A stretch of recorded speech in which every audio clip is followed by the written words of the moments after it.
Look it. It looks nice outside. It's inviting. But if you're not hiding the naughty bits, good luck come spring. Man, nippy outside, say the very least.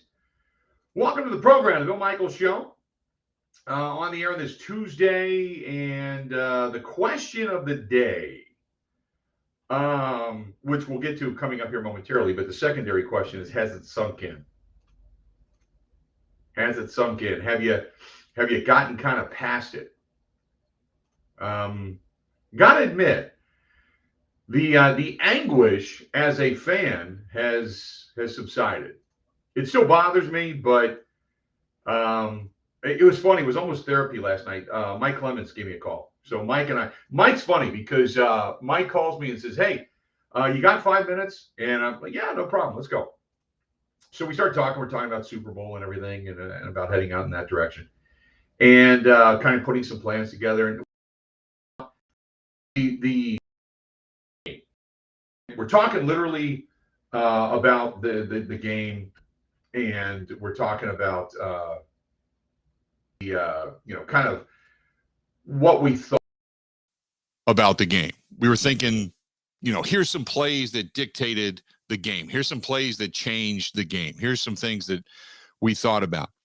And we're going over this, and it's like the more we talk, it's like, you know what? Matt LeFluer should be roasted a little bit more than he's being roasted. I know he genuinely cares. I know he genuinely wants to see the media partake, the fans partake. He understands all of that. I get it. But for some of the things that went on, and for not fixing special teams, and for not taking care of things offensively on the offensive line, kind of once things went awry and the pressure was on Rodgers, and not kind of going back to sticking with what got you there, there was like an obstinance, thinking things would get better. That's the definition of insanity, people. We all know that. So you kind of you watch the game and rewatch the game, and so Mike and I start talking, and it was almost like it was therapy as we sat and broke it down. It's really weird because I even thought to myself when we hung up the phone, I thought, you know what? If anybody's sitting here listening in on this conversation, this is two football nerds just going back and forth on plays and on blocking schemes. And it was so, on one hand, like I said, therapeutic. On the other hand, it was the dissection of every play, the dissection of what went wrong, the dissection of what would have worked or what perceptually would have worked. It was two football nerds going through the end of a season, and it was different. It was weird. So the question today is, other than has it sunk in, the question is, what should the Packers do about Aaron Rodgers? And for the most part, it's kind of, in my opinion, somewhat of a no-brainer. But there is a thought, as if you read columns, say, in the Journal Sentinel, or columns on Cheesehead TV, all the little Packers websites. I was reading some stuff in USA Today. I'm watching some of the national media sitting here before we went on the air. What do the Packers need to do with Aaron Rodgers?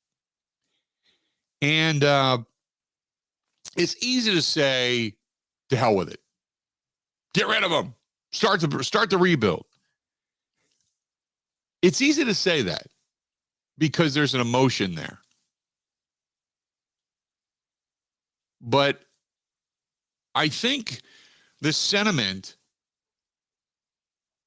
probably, even though I think Matt LeFluer should be, and I'm not saying Matt LeFluer should be, because no, Kathy, I'm not saying Matt LeFluer should be fired. Oh, God, no.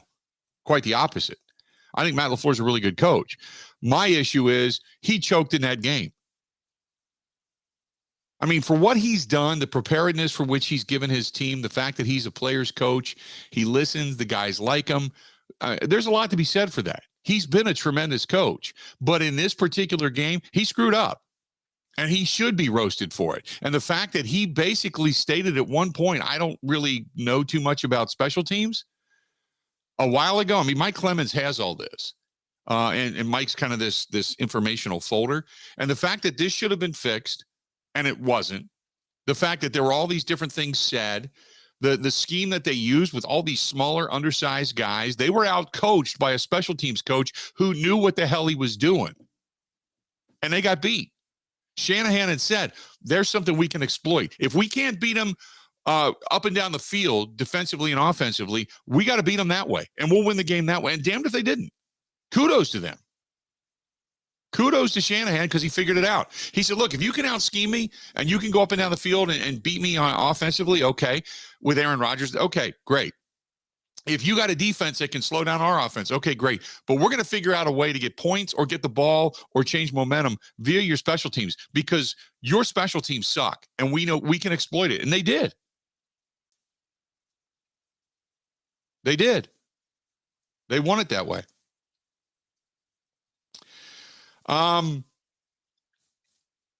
Ricky said, I read an article yesterday that talked about when they lowball offered a special teams coach. You got to understand, they did not want to pay, what was it? Rizzi, I think was the name. That was the first choice, but he wanted to be paid as the top assistant. And at the time, they were also paying the last year of Mike McCarthy's contract, and they didn't want to pay that. So they declined. And that's the reason that year they turned that down.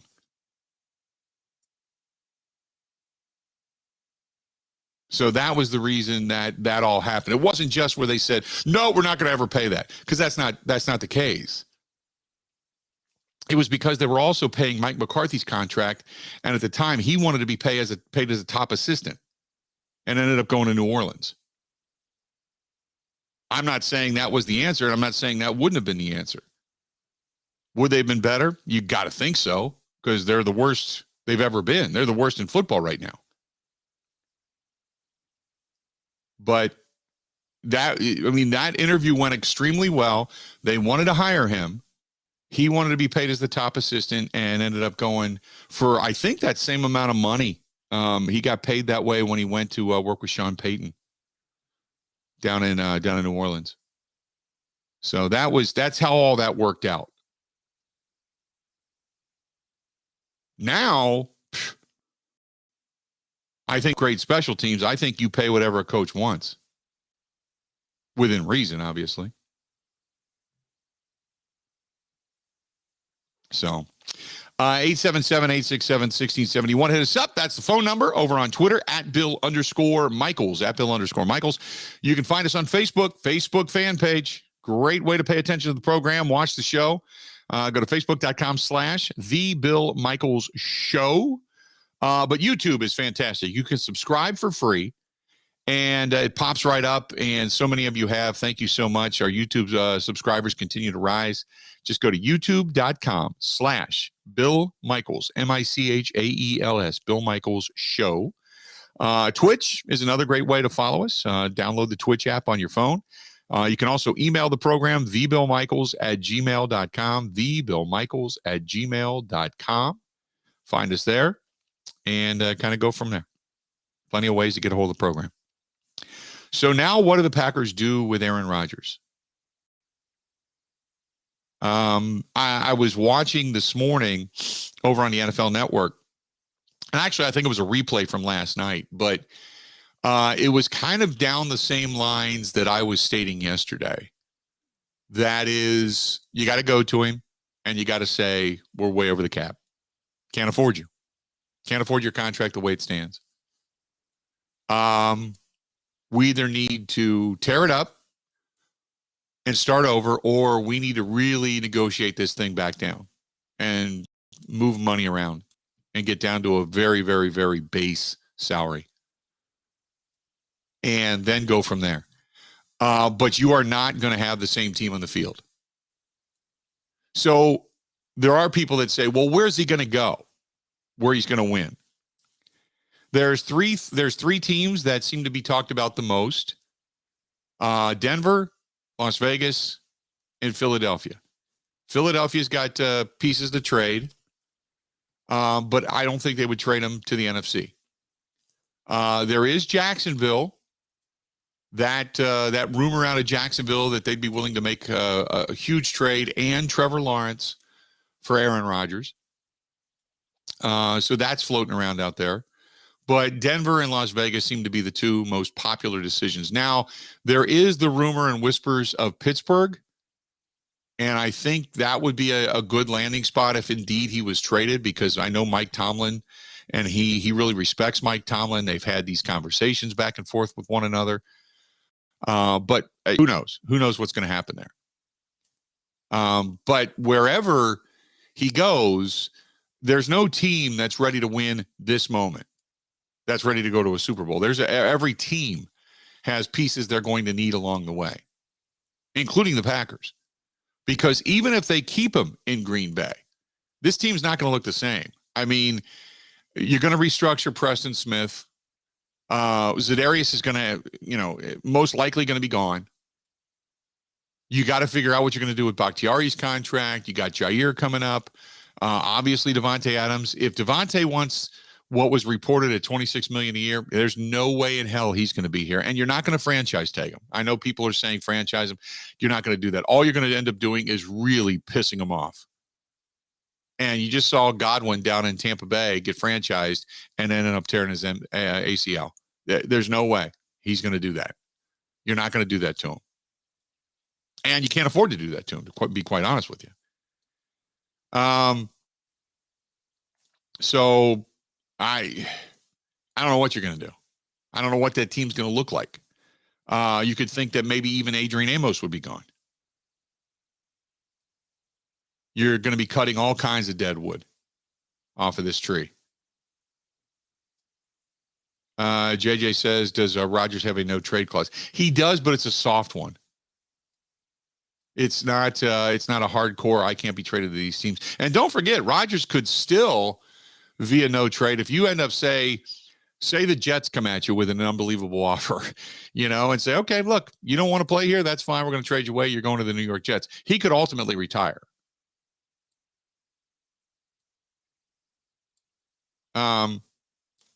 He could ultimately retire. So we'll see. But you're not gonna tag Devontae Adams to keep him here, to have him play here for 1 year. It's not gonna happen. You could maybe move him, but you get something out of him. But unless you work something out with him, he's not staying here for a franchise tag. That's not going to happen. So we'll see. But what would you do? What should the Packers do with Rodgers? 877-867-1670. 877-867-1670. If you want to hit us up, feel free to go ahead and do so again. 877-867-1670. Hey, got to say hi to Jake. He sent me a really nice email over the weekend. He had gone to our friends Burn Pit Barbecue, burnpitbbq.com. He said, never knew it existed. Now lift. Went to it, realized they were veterans. Okay, they're based in Racine, Wisconsin. And he said, I ordered on a Tuesday. It was at my house by Thursday. I was grilling on Friday. So this past weekend during the game, he was doing a little grilling out in the snow. He said it was fantastic. Did some wings. Sent me a really nice email about how great these guys were, how he loves supporting veterans. So again, if you want to support veterans, if you want to support a locally owned business, burnpitbbq.com. That's burnpitbbq.com. Again, burnpitbbq.com. Really good guys right here in the state of Wisconsin. Let's do this. We'll step away, take a quick break. What would you do? What should the Packers do with Aaron Rodgers? More right after this. This is the Bill Michaels Show on the Wisconsin Sports Zone Radio Network.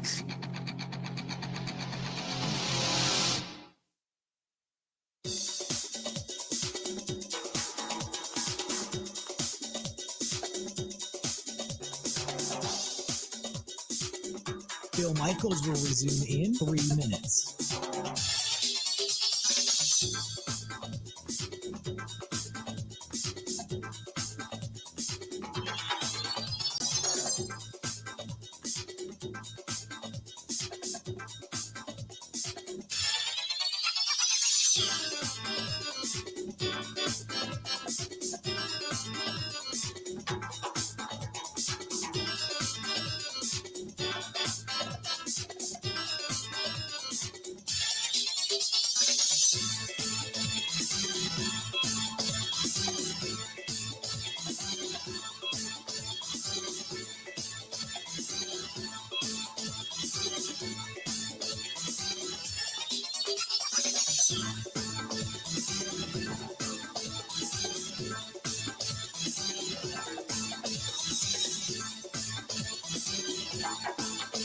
Bill Michaels will resume in 2 minutes.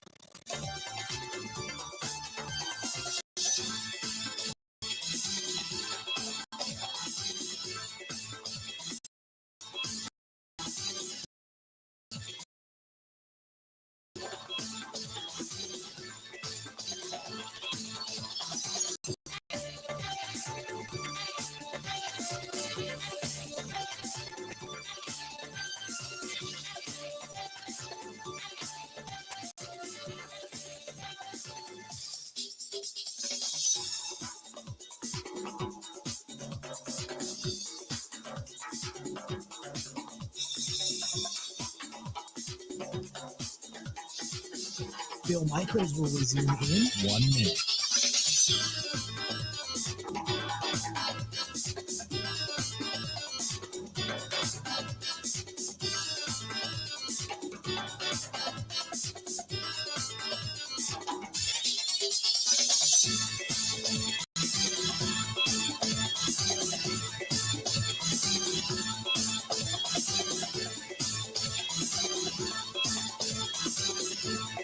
Bill Michaels will resume in 30 seconds.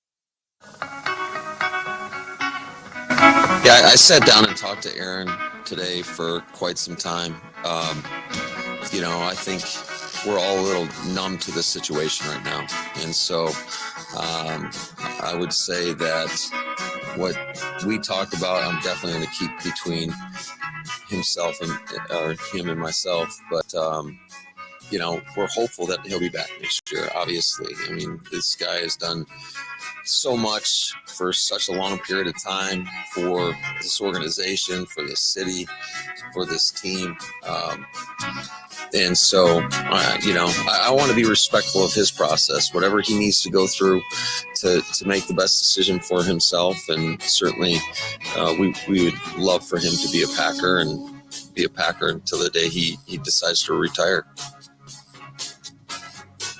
There you go. Those are the words of Matt LeFluer talking about Aaron Rodgers. What would you do with Aaron Rodgers? And there's a lot of thought now that goes on. And as much as was stated yesterday about locking on Devontae Adams and leadership, and you can go through that whole diatribe that we discussed, the bottom line is that he still gives you the best chance to win.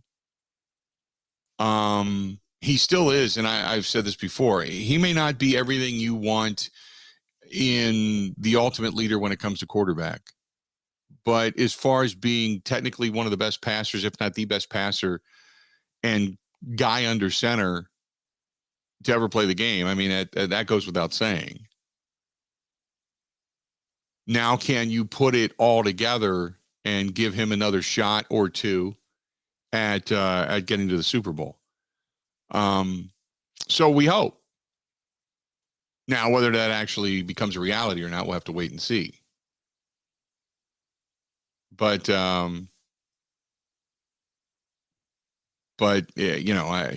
guess, and as Jake says, do you think that he goes to Denver if Nathaniel Hackett goes there? And it's very possible.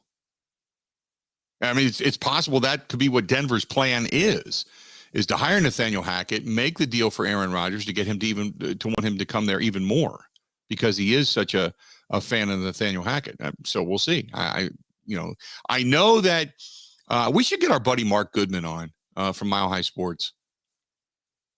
We should get him on the program and see what the optimism is and the thought process is. I can do that. Yeah, let's see if we can't get our. You know what? I might even have his number, Ben. I'll text it over to you. But yeah, because I saw Mark Goodman tweet out right after the game that, hey, the special teams of the Green Bay Packers is terrible. We'll trade you our entire special teams to get Aaron Rodgers out there. And who says no? Right? Right? No doubt. Nobody would say no to that at this point. But yeah, it's if you're going to say there's a landing spot possibility, then that would probably be it. That would probably be it. I would say more so than anything. 877-867-1670. 877 or Eric Goodman from Mile High Sports, I think is what it is. I think I said Mark. Mark Goodman used to be one of the DJs over on MTV. But anyway, I digress. But yeah, that's probably one of the more likely landing spots for him than if there was any place else he would rather go. I mean, I don't know. There was talk. Well, there's even still some talk that possibly they could then whisper back in his ear again from San Francisco. That come this offseason that he could, but I would not trade him to San Francisco unless San Francisco is going to give you a boatload. Now, San Francisco could turn around and say, hey, we'll give you Trey Lance. And maybe Trey Lance would be a good deal. I mean, I don't know. I haven't seen Trey Lance play that often. I think I've seen a couple of his passes. That's about it. But yeah, I mean, it's if they got back into the mix, I can't imagine that happening. And that would probably end the friendship between Shanahan and LeFluer. It really would. Because remember, apparently LeFluer got kind of upset at Shanahan for making that phone call the night before the draft. And that set the Twitter world, my world, everybody's world ablaze when that whole rumor came out. 877-867-1670, 877-867-1670. If you want to hit us up, by all means do so. Sam says San Fran just gave up 3 first-rounders to draft Trey Lance, so stop it. No. I mean, look, if Philadelphia is willing to give up their 3 firsts, if Jacksonville's willing to give up, as the rumors put it, first-round draft choices, numerous, plus Trevor Lawrence, it wouldn't be out of the realm of possibility. If you believe you have everything in place to strike now and you don't say get there this year, say you fall short against the Rams and you believe your next piece would be a guy like Aaron Rodgers to get you there, yeah, you could do that. You could do that. Dennis says Packers management, they'll screw it up again. John says Denver dumped Miller for the draft capital and the salary cap space to get Rodgers next season. And that was the thought at the time of the Von Miller deal, is that they are making a hardcore play. And this goes back to when Rodgers was seen on the golf course with John Elway, and John Elway was talking to him about, hey, hang in there another year. We'll make room, all that kind of stuff. All those rumors started to come out. And maybe that's definitely the direction that things are going to go. I don't know. By the way, our buddy Dennis says this was a postseason failure for Matt LeFluer and the entire organization. I think they should move on from Aaron Rodgers. Not that Jordan Love is the answer, but I think a rebuilding process, getting your salary cap together and understanding that the next 2 years will not be good ones for the Green Bay Packers. But after that, we will see light at the end of the tunnel. That's when things will get better for the Pack. I don't know. I don't know if that's necessarily true. You can't, unless, again, in a quarterback-driven league, you got to have a really good quarterback. And that's not a cliche. That's true, because the rules have changed and skewed so hard towards the offense. If you got a good quarterback, you're going to win games. And again, you don't need to look any further than what's going on in the postseason right now to see the guys that are leading teams to wins, right? The one guy that failed miserably is the best quarterback in the league, and that That was Aaron Rodgers. Let's go to our buddy Bruce. Bruce, welcome to the program, man. What's going on? Hey, Phil. Yeah. I got a bone to pick with you, man. Why is that? When are you gonna? I hate to break it to you, but I think Aaron Rodgers' days are done in Green Bay. When are you gonna let him go? You've been holding those. Look, okay, I've been knowing you for a long time. Right. You hate to give up your favorite quarterback. You hate to give it up. When are you gonna let Aaron Rodgers? When are you just gonna let it go and just say, you know what? It's time to move on from Aaron Rodgers. How many chances are you gonna give this man? Well, eventually. Well, let me ask you this, Bruce. What are you going to give him up to? Tell me what's on the horizon that makes you think you're in the postseason in a year or two. Well, how many chances are you going to give the man? He had the game right there. I agree. Look, this is the second year in a row we went through this. Yep. We've been down this road already, man. Come on. I agree. You know what? I'd rather see a different quarterback do something different. I mean, he's almost, 39? 38, going to be 39. Come on, man. Give these younger quarterbacks a shot. I'm not advocating for Jordan Love, but you got to move on at some point in time. Come on, man. I mean, look, I agree with you, but again, we're talking about a guy that's going to win an MVP again at the age of 38, going on 39. I agree with you. I understand what you're saying, but if you got somebody better out there that you, my point, Bruce, is you're always going to be in it and have a shot when you have Rodgers under center. You have no idea what you have with anybody else. Look at these other quarterbacks. Look what they're doing.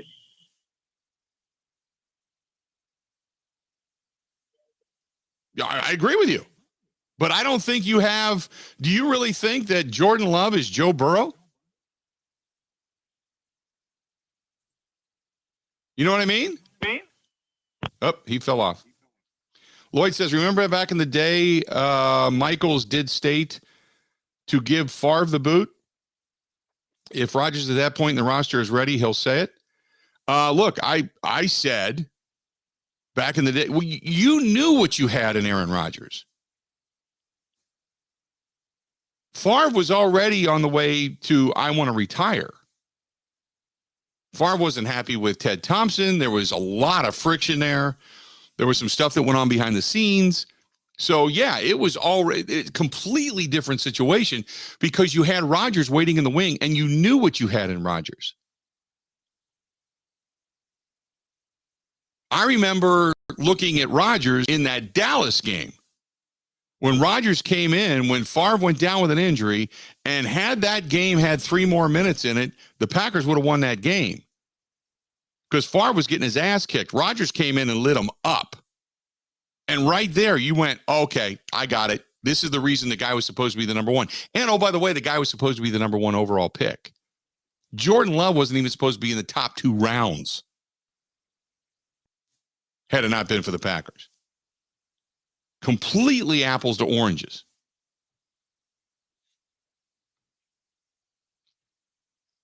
(877-867-1670), 877-867-1670. Stay tuned. This portion of the program brought to you by our friends at Quick Trip, top tier alternative fuels, no fee ATMs, terrific place. Love it. Love it as always. Albeit I was going to get a car wash today, and I thought, not going to do that. I won't be able to get out of my car. My doors will probably freeze up, but great place for that too. Stay tuned. More of the Bill Michaels Show coming up next. Covering Wisconsin sports like a blanket. This is the Bill Michaels Show on the Wisconsin Sports Zone Radio Network.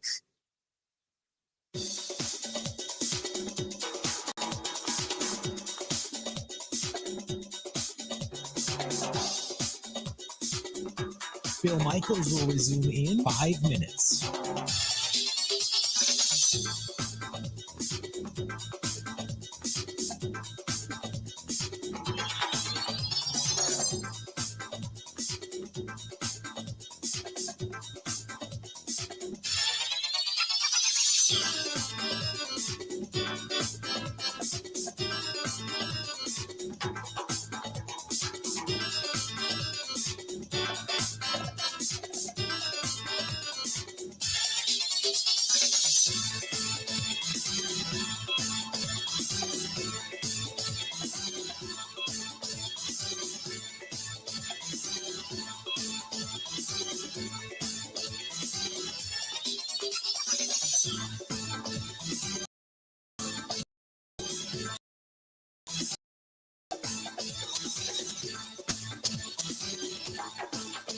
Bill Michaels will resume in 4 minutes.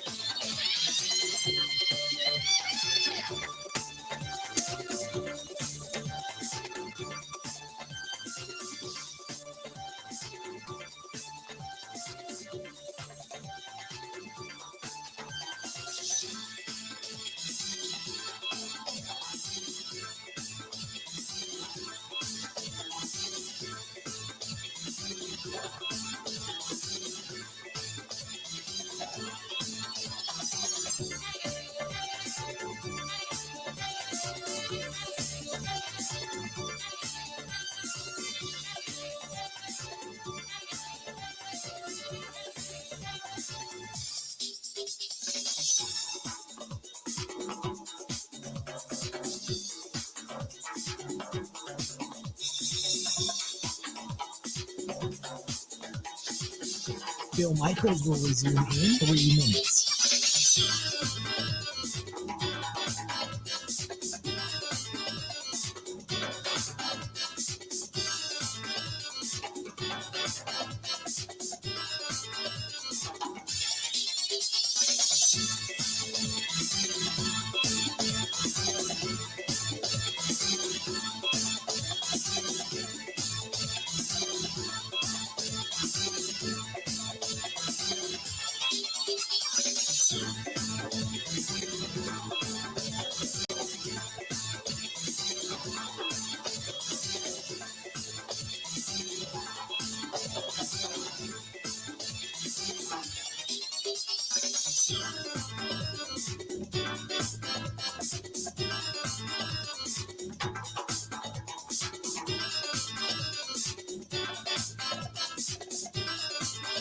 Bill Michaels will resume in 2 minutes.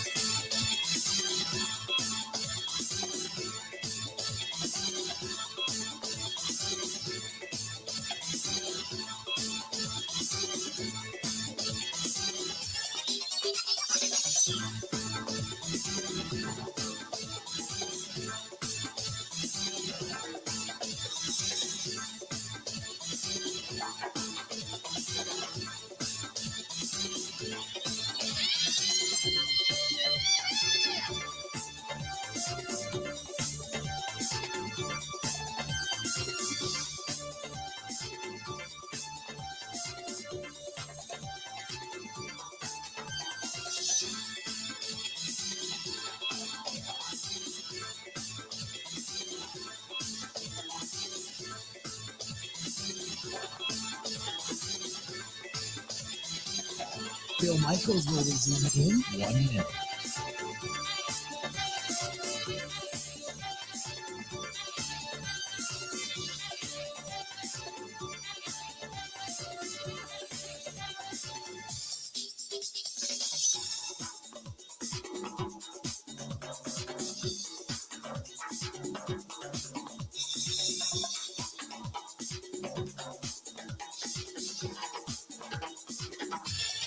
Bill Michaels will resume in 30 seconds.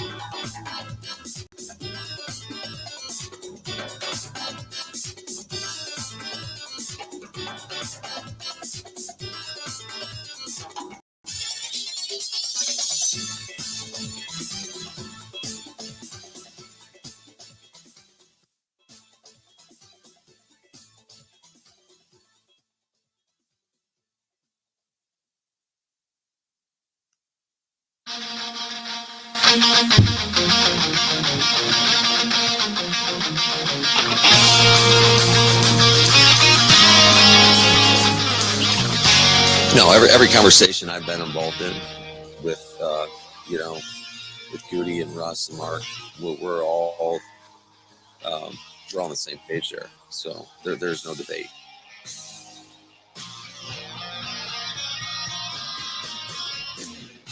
Welcome back to the program. Glad to have you. Bill Michaels Show. We continue on, and this portion of the program, as always, brought to you by our good friends over there at Quick Trip, top-tier alternative fuels, no-fee ATMs. Good to have them on board, as always. Quick Trip, great place, great people, of course. I'm sitting here kind of going through some of the stuff over on the Bud Light live stream. I'm not saying that I'm right or wrong when it comes to Jordan Love. I'm just telling you my opinion. I don't think he's that good. I never thought he was that good.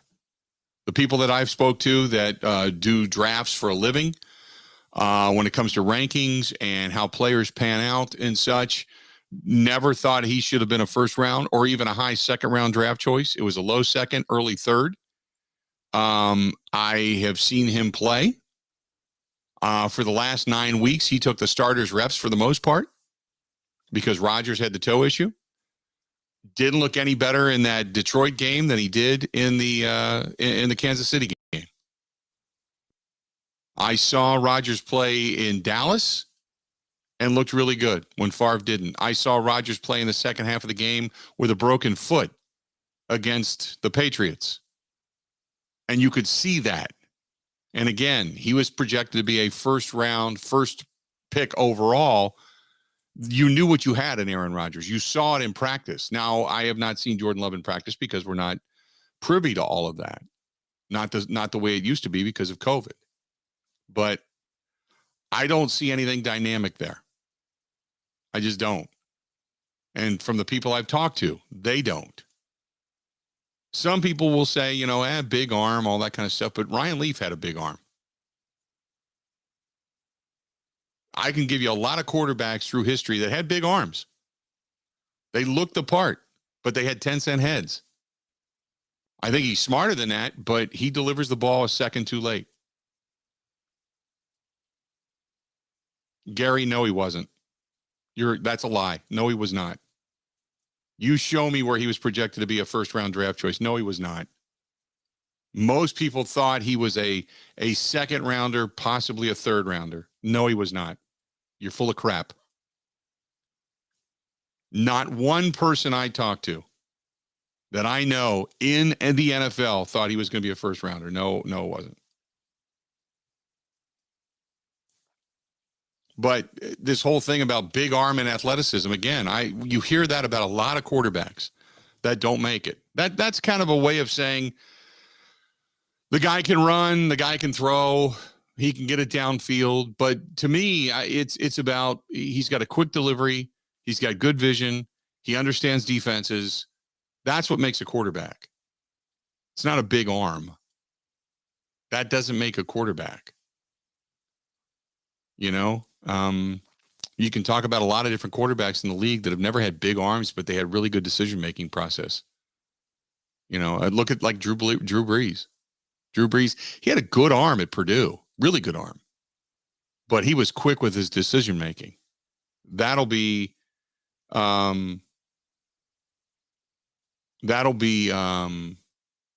makes you as a quarterback. For people that go through the whole quarterback ritual of big arm and athleticism and runs a 40 and all that, okay, great. But I want a guy that knows it's almost like walking to the line of scrimmage and everything slows down and you can deliver the ball into a window quickly with a snap. We're finding that out.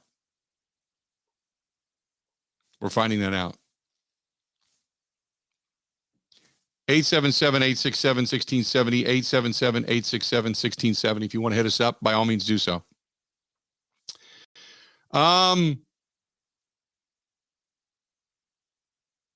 This is from Anthony. Anthony says, I never saw a game Jordan Love played, but nobody thinks that he's the next coming of Aaron Rodgers. Here's the issue, though. And they do have to make a decision with Jordan Love because after next year, you got to figure out what you're going to do with a guy. You're going to pay him or you're going to let him walk? Or you're going to trade him away, which you could possibly do too.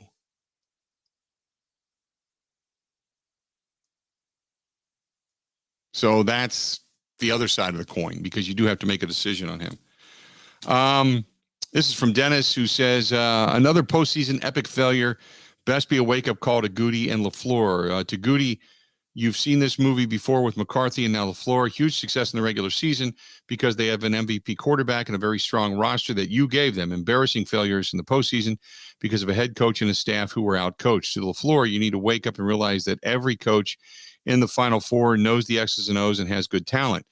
They are there and not you because of philosophies, aggressiveness, strong coaching staffs that are better than yours.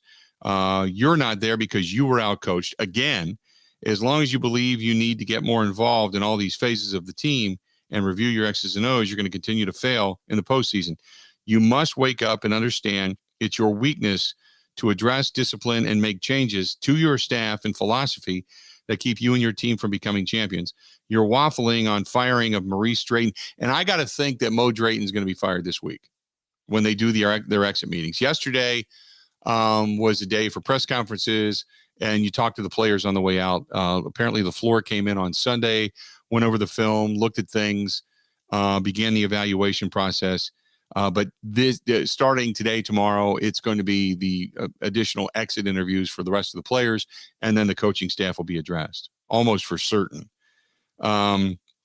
Says, I do wish you the best, as I love my Packers. It's a pretty simple rule that successful leaders live by. Change the results or change the faces. You complained all year about Barry and Maurice Drayton doing nothing. If you don't change their faces, the next change may be you. That's from Dennis.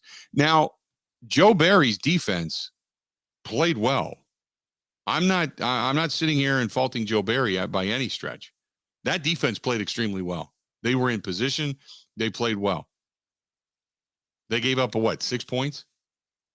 If we would have told you going into that game the defense was only going to give up 6 points, you would have thought that the Packers won 30-6, 27-6 in a heartbeat. That's it. Because nobody would have expected this team to get beat the way they did, 13-10. Real quick, this one's from Mike. Mike says, I think that Brian Gutekunst has a big decision to make. To cut bait with Love, a guy that looks to be somewhat of a failure, or to go all in on Jordan Love, double down and hope that his guy becomes the next Aaron Rodgers. Because if he doesn't, that's going to be the guy that gets him run out of town. Yeah, that's kind of what we said yesterday. Yeah. Yep.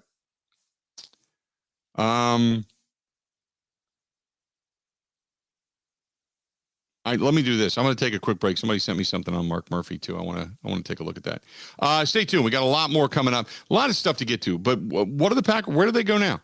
What should the Packers do with Aaron Rodgers? Stay tuned. More of the Bill Michaels Show next. Covering Wisconsin sports like a blanket. This is the Bill Michaels Show on the Wisconsin Sports Zone Radio Network.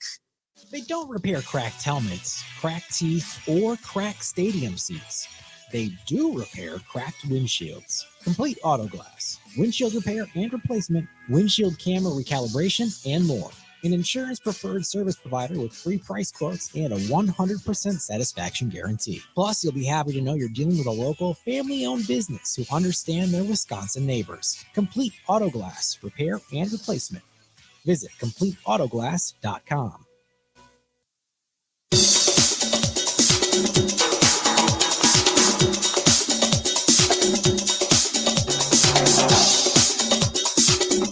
Bill Michaels will resume in 3 minutes.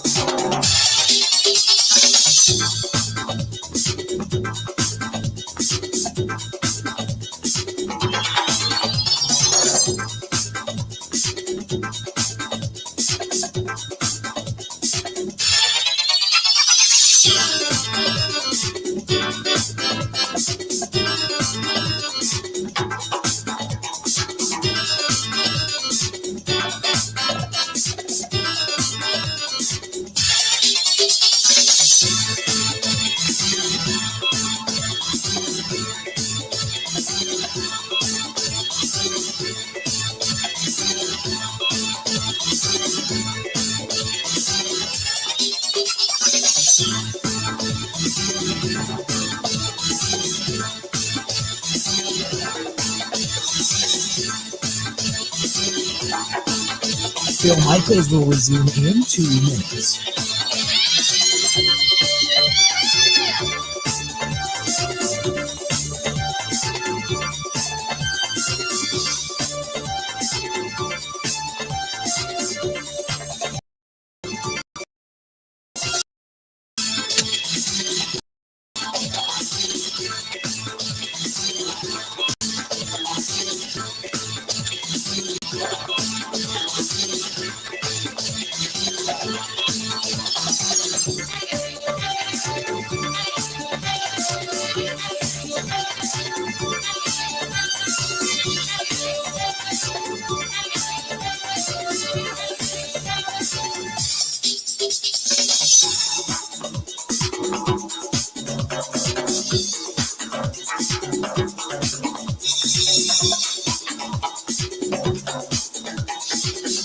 Bill Michaels will resume in 1 minute.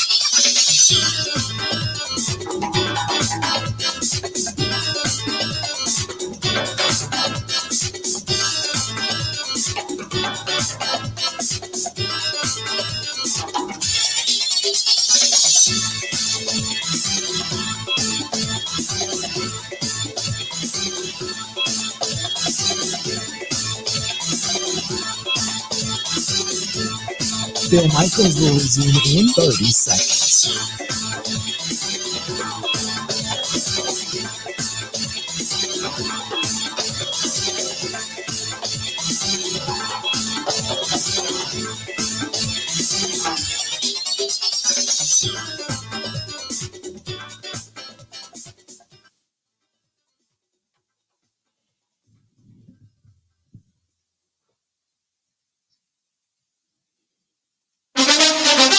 Now, in Green Bay, here's Mike Clemens. The Packers wrapping up for the year after their season-ending loss to the 49ers. Several of the players met with the media. Rookie defensive back Eric Stokes, after about missing out on what could have been a pick six in Saturday night's game. Oh, I really don't think about it. When I look back, when I got to the sideline, I said, I think I actually had an opportunity to, but, just through all my preparation, throughout all that stuff, I'm just used to the ball coming there much faster. So, but then when I got to the sideline and I seen, I was like, dang, I should have actually made a play on the ball. Despite a blocked punt that turned into 7 points for the 49ers and that blocked Mason Crosby field goal attempt, Kenny Clark says you can't blame the loss all on the special teams. I mean, it's a team game. We all go hand in hand, offense, defense, special team. So, we could have did a lot of things to put ourselves in a better situation. We could have had a better 2 minute. So I'm not going to put stuff on a group or on special teams or whatever. Now the Packers have over 20 free agents, 13 unrestricted, not a lot of salary cap space. Is there a plan to bring them back next year? Packers head coach Matt LeFluer. Yeah, absolutely. There's a plan in place. We'll get more into that plan, I think,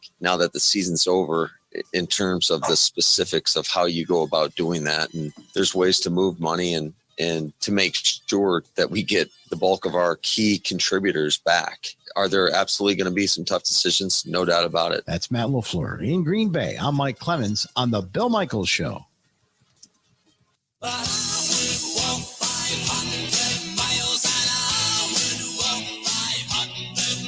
Welcome back. Glad to have you.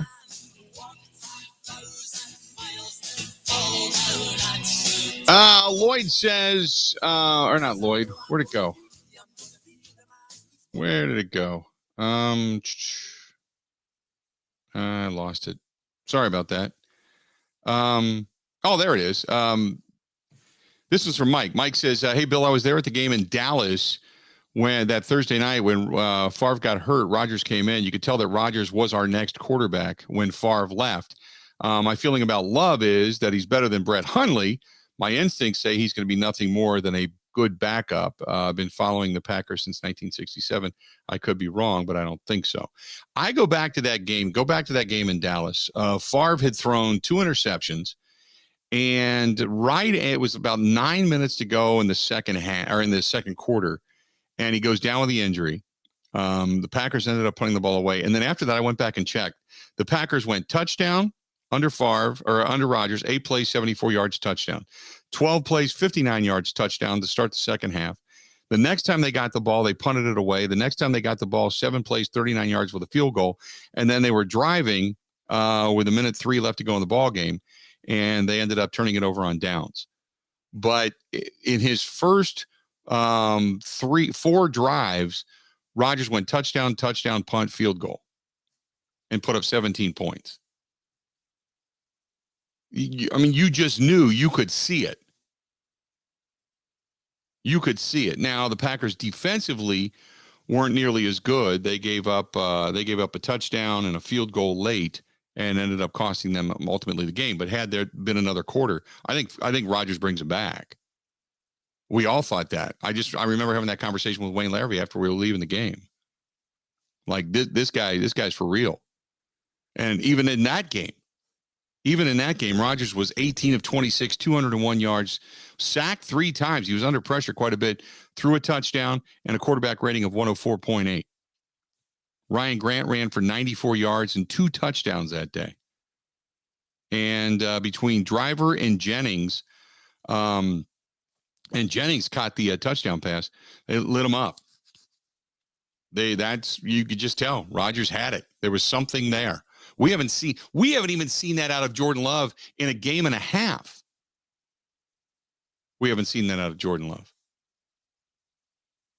And that was Rodgers' first real game, so to speak. Adam says, was this the Packers' last choke? This last game? Yeah, they choked it away. I'll go along with that. I mean, I don't know what else to tell you. Yeah.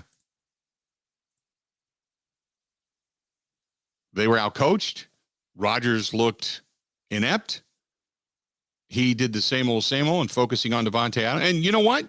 This was, I got to give this one credit to Chad. Chad says, if they can't afford to keep Davante Adams, do you think Rodgers comes back? It's probably the best thing for Rodgers not to have Davante. Maybe they bring in some new young wide receivers and he gets a new relationship with someone else. But this would then teach him to spread the ball around and look at other players other than just Davante. Might be the best thing for his career. Now, you're right, because he would have to look at other guys. If you don't have Davante, obviously. And Davante's not going to want to come back for a franchise tag, and they're not going to be able to afford him unless there is some real magic wizardry done when it comes to the salary cap. But the biggest, it starts with Aaron Rodgers, and then the trickle-down effect begins from there. You have a lot of decisions to make. I mean, I know guys like Za'Darius, he was already putting out there on social media, thanks to the fans. I know Alan Lazard was saying thank you to the fans and thank you to the teammates and so. I mean, I saw some stuff on Instagram. I was watching some of that stuff. But yeah, there's going to be there's a lot of new faces here next year. And you're pretty much wide open when it comes to the draft.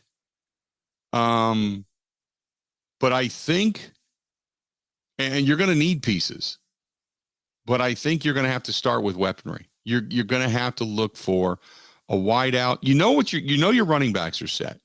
You're pretty set on the offensive line. You've got a tight end in DeGuara. You're going to get Robert Tonyan back. You're probably not going to bring back Mercedes Lewis. But you're going to have to go after some weapons, some true wide out weaponry. You're not looking for an Amari Rodgers slot guy. What you're looking for is true. You're looking for Jamar Chase. You're looking for Justin Jefferson. You're looking for those guys. That's what you're looking for. And then after that, you're looking for additional secondary help. Linebacker. Now that you've seen what you can do when you actually have a real, true middle linebacker, you're looking for a middle linebacker, and you're looking for beef in the trenches, real, true beef in the trenches. And you're also going to be looking for more pass rush help. Probably a safety, too, if you let Adrian Amos go. 877-867-1670. John says, when was the last Super Bowl won by a quarterback that wasn't in the top 10 of the season? Joe Flacco. Joe Flacco, the year he won it, actually, he was considered the best downfield passer that year. He had really good numbers because it was right after that he got paid, and then that team went to hell after that. The Ravens went to hell in from underneath that contract. So Flacco actually had a really good season that year. But I said yesterday, there is out of the 55 Super Bowls, 11 of them have been won by quarterbacks that are not Hall of Famers. That's it. 11 of them. And many will argue that Jim Plunkett should be there. Jim Plunkett won 2 and Eli Manning won 2. So out of those 11, 7 of them have been won by other quarterbacks. That's it. Think about that. Think about that. We got an hour down. We got a lot more yet to go. This portion of the program brought to you by our friends at Bud Light. They are the official beer sponsor of the Bill Michaels Sports Talk Network. Don't forget, coming up on Thursday night, the Bill Michaels Huddle is back. We're going to be at the Root River Center, right there on Rawson Avenue in Franklin. Also, Mark Schofield, NFL Wire. He's going to join us next. Stay tuned. We'll be back right after this.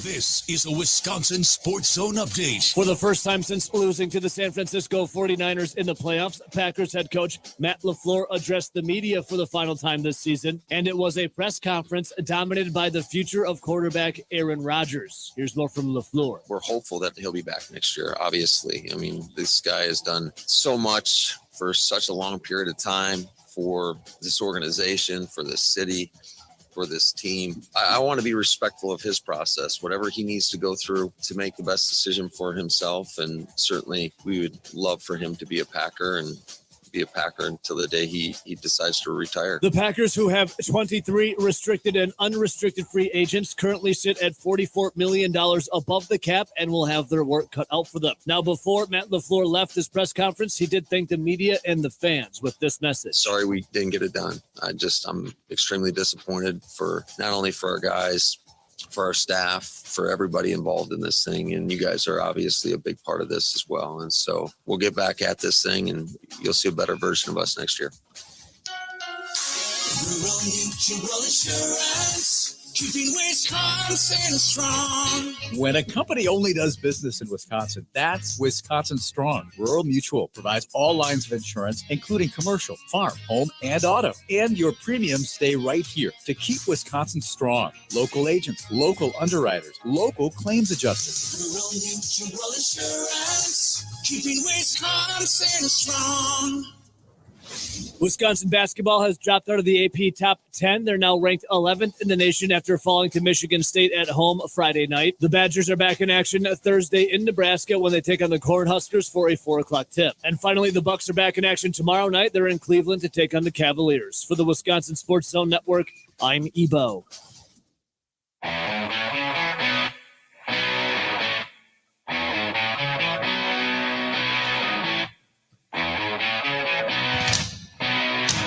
Welcome back.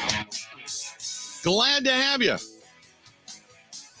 And Bill Michaels Show, we're on the air, and hour number 2 of the program on this cold day. Sunny, but cold here throughout the state of Wisconsin. It hasn't sunk in that the Packers are no longer in the postseason.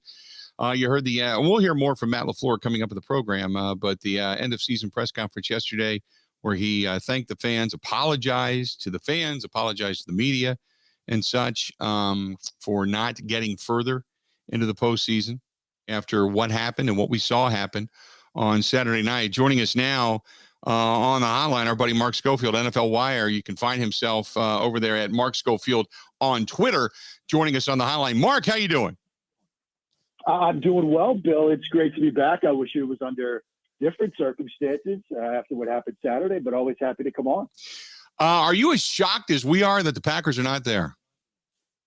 I'm stunned. I mean, I'm stunned. I remember how our last conversation ended, I think the question you sort of teed up was, can Aaron Rodgers make a good playoff run here? And I made the case that, yeah, he's going to have a great postseason. They're going to run, through this game, get to an NFC Championship game, potentially against Tom Brady.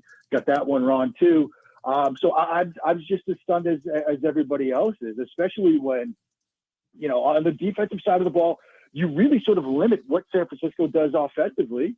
You get the Garoppolo first half before getting something going, and it sort of plays out the script that way. But then special teams miscues, then an ineffective passing game at times. It's not expected this to go. So yeah, I'm just as stunned as everybody else is that this turned out the way it did. So looking at now the Final Four, and we've gone through the Packers' failures in numerous ways, but looking at the Final Four, do you think the weakest team is either Cincinnati or is it San Francisco at this point? It's interesting. I think there's a number of ways you can make the case of the weakest team is Cincinnati because, it's one thing when you give up 9 sacks and you're playing against the Tennessee Titans offense that at times was struggling on their own end. Derrick Henry, it was great to see him back, but I think he wasn't quite the same player that he was before the injury. I think he didn't have the sort of speed and pop and burst that we're used to seeing from him. Ryan Tannehill with the 3 interceptions, that passing game certainly struggled.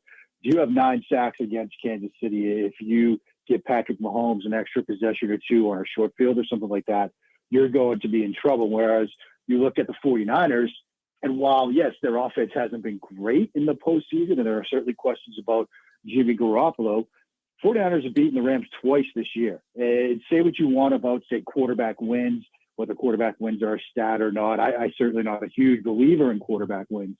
But for some reason, Garoppolo is now 6-0 against the Rams in his career. And I think part of that is how quickly he gets the football out of his hands. And I think this year his time to throw was 2.55 seconds, which was 7th fastest in the league. But in the 2 games against the Rams, Bill, it was 2.33 seconds from snap to throw. You think about the Rams, you think about, Von Miller, Aaron Donald, Leonard Floyd, the pressure they can get. Well, if the ball's already out, you can't get home. And so you look at those 2 teams and how they match up in these games. I think Cincinnati is probably the weaker of the 4. I first of all, Cincinnati, it was funny because I saw a meme going around that Joe Burrow was watching the games on Sunday from, in traction in a hospital somewhere for as many times as he got beat up because that offensive line is absolutely pathetic. But I've said for a while now, when I look at the scheming coaches that are left, I don't know how Zach Taylor has done it. I'm not a big fan of Zach Taylor for some of the things that they've done. But I really think Shanahan's a quality coach. McVay, obviously, a quality coach and on through.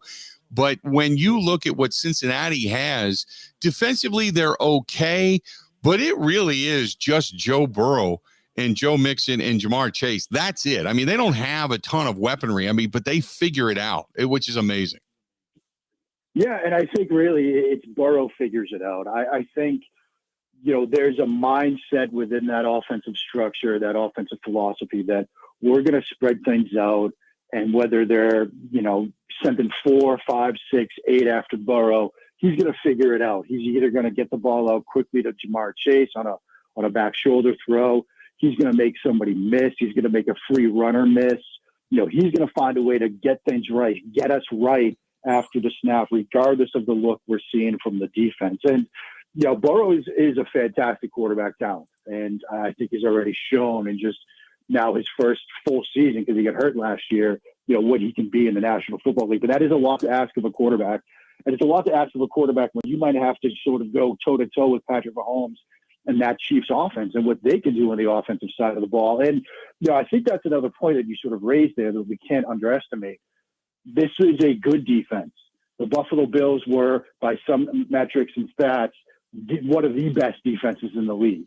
And we saw what the Kansas City Chiefs were able to do against them in terms of putting points on the board. And so if this turns into a shootout, if it turns into a situation where Burrow has to throw it 40, 60, 65 times and he's getting hit like we did last week, I can't see it ending well for Cincinnati. But, Burrow is a fantastic talent. Chase is a fantastic talent. They have weapons on offense for sure. That defense is good.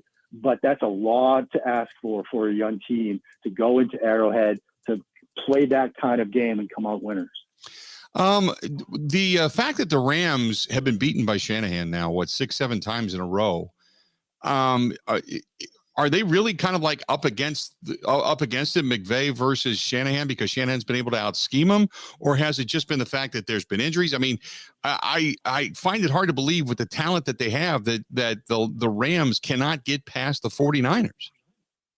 Yeah, it's strange. I do think a lot of it is, and I think this is part of the reason why, even with the injured thumb, Shanahan made the decision to start Garoppolo in that season finale when they needed to win to get it. It's the fact that for, all his flaws as a quarterback and some of the misses that he has, Garoppolo's sort of superpower as a quarterback, the trait that he can sort of hang his hat on, is how quick he gets the ball out. When you're thinking about him versus Trey Lance, a rookie, as talented as Lance is, the ball is not going to come out as quick as it does when Garoppolo is under center.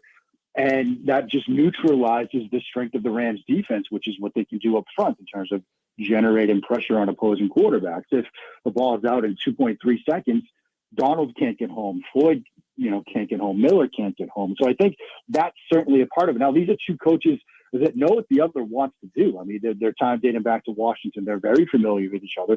They know what each wants to do offensively. They know what each wants to do defensively, given the time that they've spent playing against each other and what they've seen from each other on film. And so there are going to be no sort of secrets or surprises.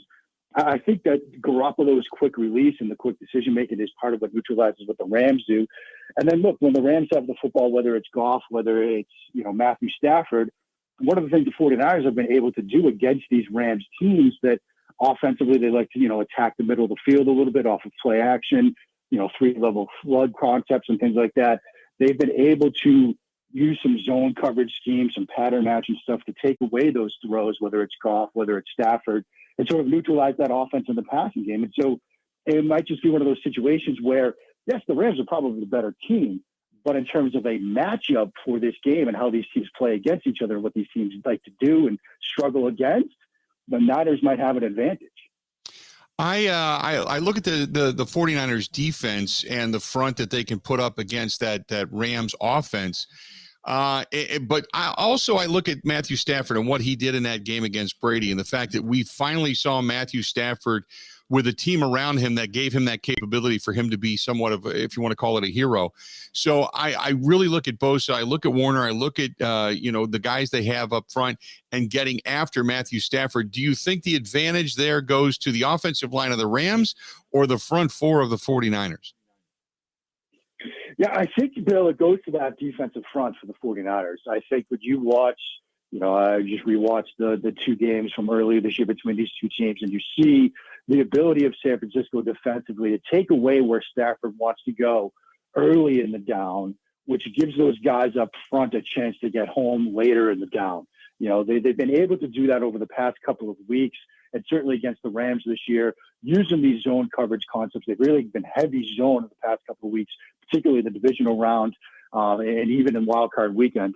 They're able to take away initial reads from the quarterback, whether it's Prescott, whether it's Rodgers, whether it's, as I anticipate, Stafford, and then let those guys up front get home. And I think that's going to be critical to the Niners potentially winning this game. If that continues, if they continue to force Matthew Stafford to a second read, to a third read, to take away Cooper Kupp and force him to go elsewhere with the football, that's certainly going to give those guys up front a chance to get home. And in terms of Cooper Kupp, who is a tremendous talent, we just saw how the 49ers and DeMeco Ryans, their defensive coordinator, was able to limit the damage from Devonta Adams this past week. Adams had 90 yards receiving and had some big plays, but it wasn't the kind of huge game. They used some brackets, some doubles. They put some safety help over the top and, really sort of forced Rodgers to have to try and look elsewhere. I'd expect to see some of that as well.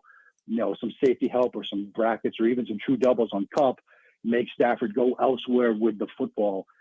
I think the Niners defensive front and what they can do in the secondary tied together so well. And I think we're going to see that play out this weekend. So really, it's kind of like for as much as you're going to pay attention to Cooper Kupp and Odell Beckham Jr., it's Van Jefferson is going to be the guy that, if you're going to look for somebody kind of step up, that's going to be the guy. And he actually played really well against the Buccaneers this past weekend. We saw him somewhat emerge. Yeah, I think that's exactly right, Bill. I mean, if you're DeMeco Ryans, you're looking at, you want to take away Kupp, and you certainly have to worry about Odell. Who's going to be the third guy to step up? And I think Van Jefferson certainly has that ability. And we saw him make some huge plays against the Buccaneers. We've seen him make some big plays this year. And when you look at this 49ers secondary, the talent on the outside with Mosley and with Josh Norman where he is in his career, it's not elite cornerback talent right now. And so if you've got safety help over Kupp, if you've got somebody also helping underneath against Odell or backside against Odell, Jefferson might see as a result a lot of favorable or potentially favorable one-on-one matchups. If he could win those matchups, and if Stafford has time to get to him on those matchups, then the Rams will be in a position to make some big plays, even with Ryans and the 49ers defense trying to take away his first two options. Then getting back to the other side, the AFC side, right now, Patrick Mahomes playing at that Patrick Mahomes type level. We talked about Joe Burrow. We talked about that Bengals offense. Can that Bengals defense slow down or defend all the different aspects that Patrick Mahomes is playing at right now, whether it's hitting Travis Kelce or whether it's hitting, Hardman or Tyreek Hill or, the guys that are kind of just showing up and being that big Pringle, for gosh sakes, being those Hardman is the other one. I mean, looking at these guys and being those guys that are kind of the unsung heroes, but yet right now, Patrick Mahomes is finding everybody. Yeah. And Bill, it's so hard because, when you try to put yourself in the mind frame of Lou Anarumo, the defensive coordinator, like what's going to keep you up at night? Everything's going to keep you up at night going into this game because you've got to worry about Hill, you've got to worry about Kelce, you've got to worry about Hardman, you've got to worry about Pringle. I mean, like you said, Mahomes is finding everybody. You now certainly have to worry about what Mahomes can do with his legs. I mean, Mahomes had some huge runs in that game against Buffalo, and I mean, just imagine a situation where it's 3rd and 8. You've somehow found a way to get all those guys covered, and Mahomes scrambles for 10 yards in the first down, and you're back at it 1st and 10 again. That's a lot for a defense to handle. Now, look, they've made some plays this year. They've got some guys in the secondary that can cover. Eli Apple has played well. Chidobe Awuzie has been a fantastic acquisition for them. Jesse Bates, he had some up and down moments earlier in this year, but for example, you see that interception on the first play from Ryan Tannehill where he just reads his eyes perfectly. They've got some guys in the secondary that can play, but they've got a lot to deal with. And as we saw at the end of that game, as we've seen from the Chiefs in the past, you might slow them down for 55 minutes, but it's a 60-minute battle.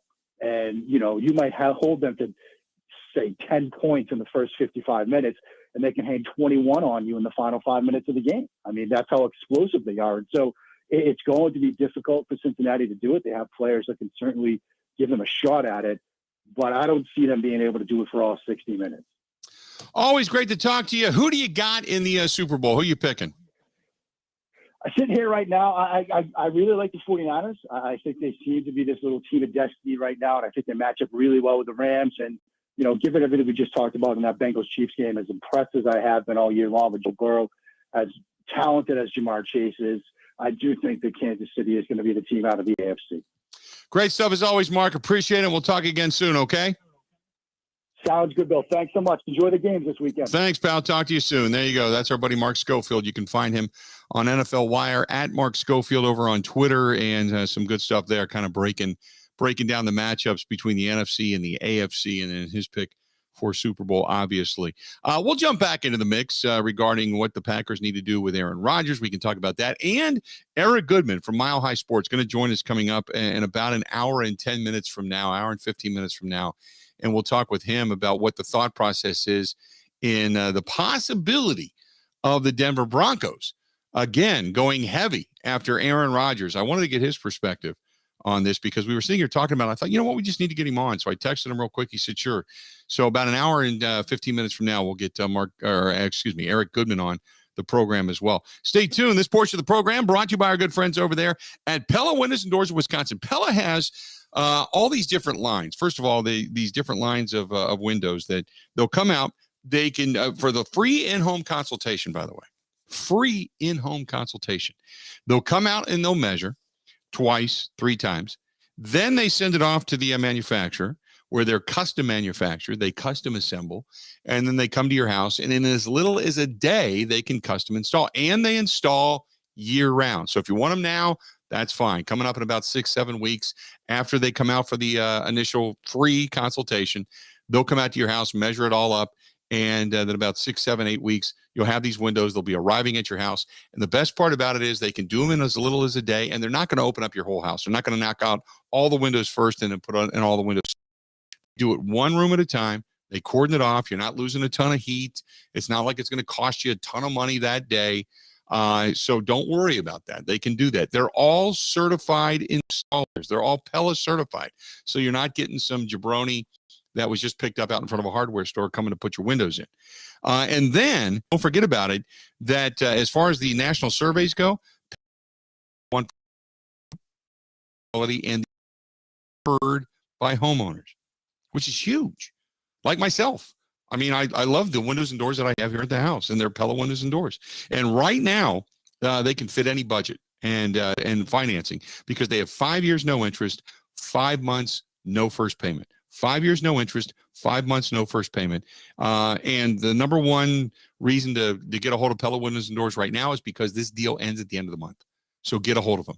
Go to PellaWI.com, Pella, PellaWI.com, or call them 855-PELLA-WI. That's 855-PELLA-WI, and see for yourself. They're great people, great place. They have the experience centers in Green Bay, in Brookfield, Wisconsin, and in Madison. Stop in there, and they can set up the free in-home consultation as well. But I encourage you, if you're looking at your windows right now and you're thinking, it's really cold walking past those windows right now, and you know what I'm talking about, now's the time to get a hold of our friends over at Pella Windows and Doors of Wisconsin. Stay tuned. You got more of the Bill Michaels Show coming up next. This is the Bill Michaels Show on the Wisconsin Sports Zone Radio Network.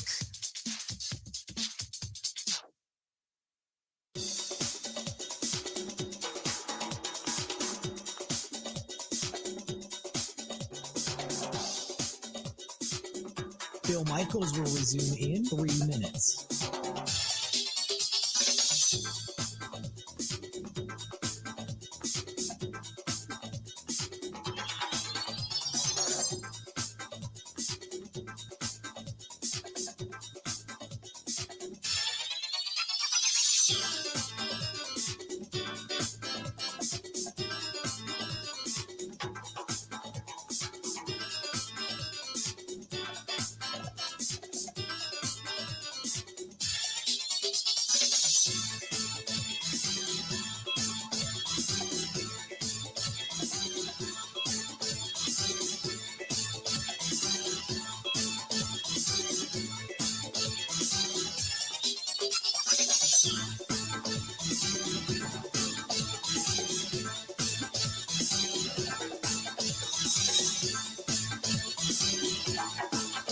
Bill Michaels will resume in 2 minutes.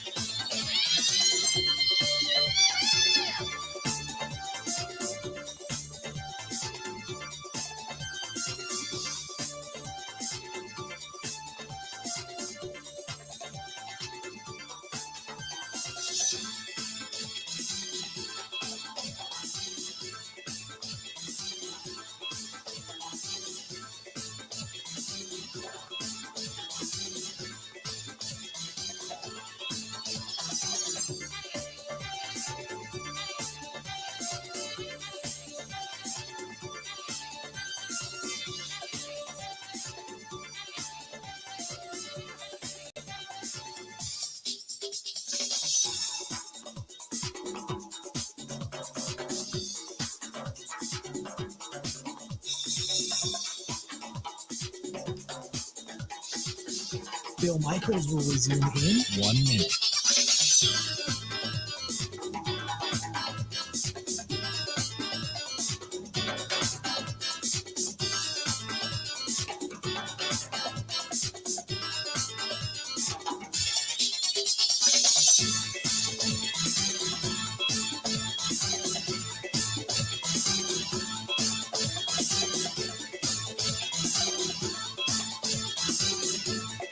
Bill Michaels will resume in 30 seconds.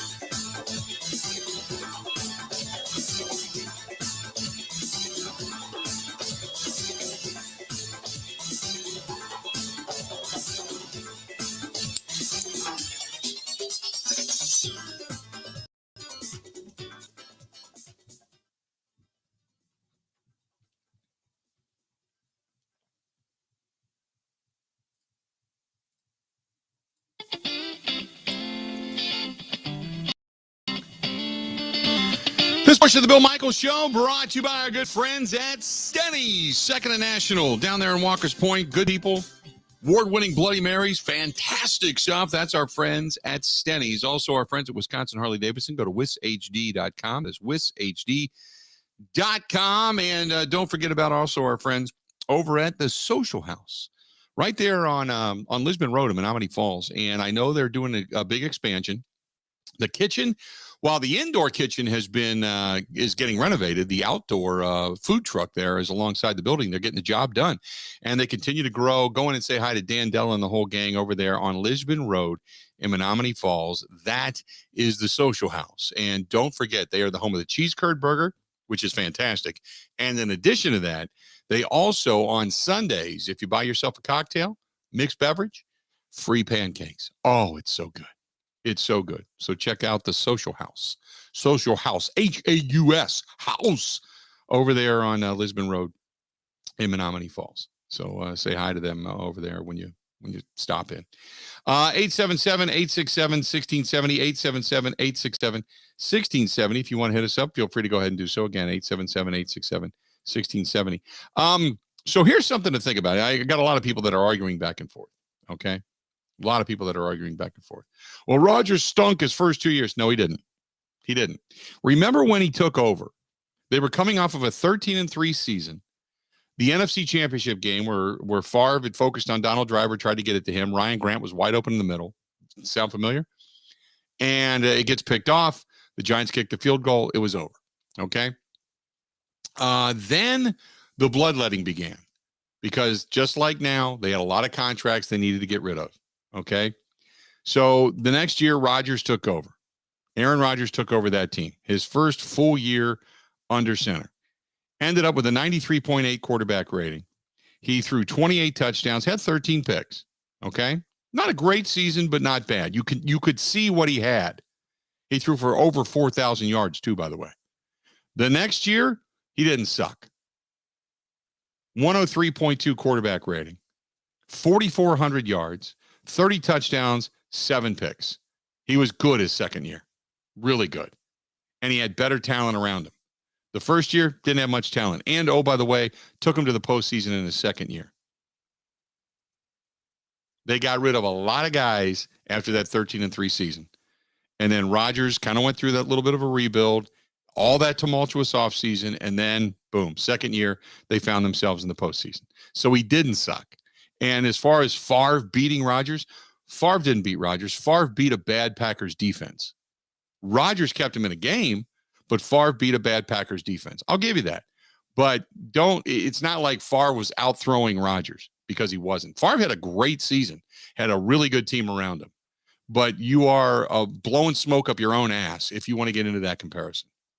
You're trying to make something that isn't there and trying to justify it because it's not true. Those are the numbers. They don't lie. Remember watching that year, the one good thing about the team was the fact that you had Aaron Rodgers. I don't know what they're going to do with Rodgers. I know he gives you the best chance to win. Now, whether or not you're going to win in the postseason, we'll have to wait and see. The way I look at it is this. If you make a change, make a change. I understand that. If that's what you want to do, I'm okay with that. I'm always about what gives you the best chance to get to the postseason. Because if you keep knocking on the door, you're eventually going to knock the door down. You're eventually going to get there, right? That's what it is. So if you're going to get rid of Aaron Rodgers and you're going to move on, okay? And I don't believe Jordan Love's the real deal. If you think he is, so be it. If you want to go on with Jordan Love and give him 2-3 years, you have to make a decision with Jordan Love, though, because you got the end of that rookie deal coming up. So you're going to have to see him and say, yes, he's the future, or no, he's really not the guy we thought he was. So whatever you want to do. But what I'm saying is, what I know for a fact is, in this division, with what you have around you, new coaches in Minnesota, new coaches in Chicago, the establishment of Dan Campbell over in Detroit, teams that are trying to play catch up. If you have Rodgers, it gives you the best chance to win the division and get into the postseason.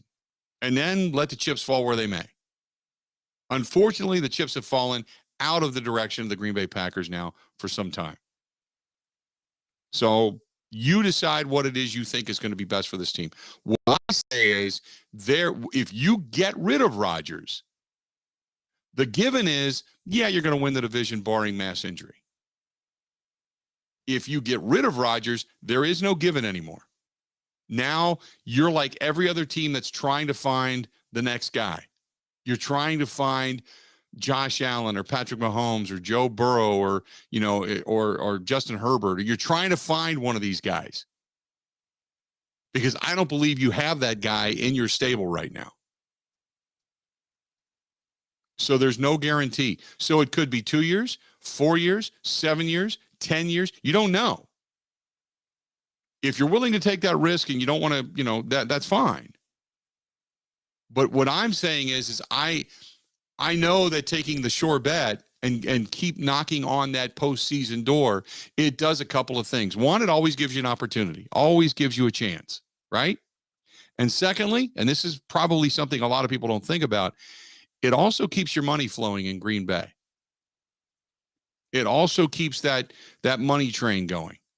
For a team that does not have an owner, it keeps the money train going. Now, I'm not saying shortchange the team and just keep the quarterback, because I don't want to do that either. Because if you're just going to get there and you're not going to really have a shot or do anything, then that's crap too, because then you're just beating your head against the wall. Because then you never have a chance to have that really crappy year where you get in the top 10, you get yourself those good draft choices, and all of a sudden you can build your team back up via the draft. Okay. So I'm not going against that either. But you have to understand where you're at. And that's the choice you have to make. Mr. Sailboat says, with the division being down, do you give Love a chance to win it? Because the competition is down. Dennis says, did any Packer or LeFluer thank the fans? Yeah. Well, I mean, LeFluer said thank you to the fans. I mean, he didn't really say to the fans that were there. He just said to the fans in general, and he apologized for not winning.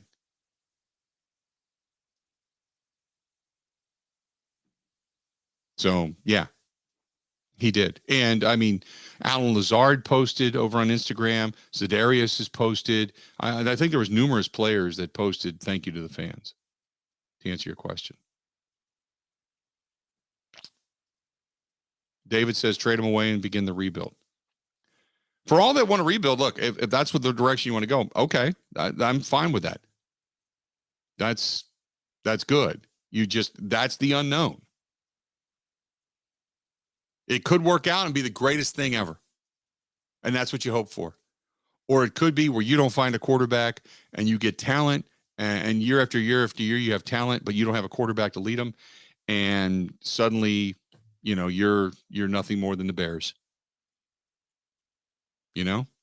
So think about that. And by the way, if you and this is where people get off the rails with Davante Adams, and Aaron, you bring up a really good point. What do you think they do with Davante Adams?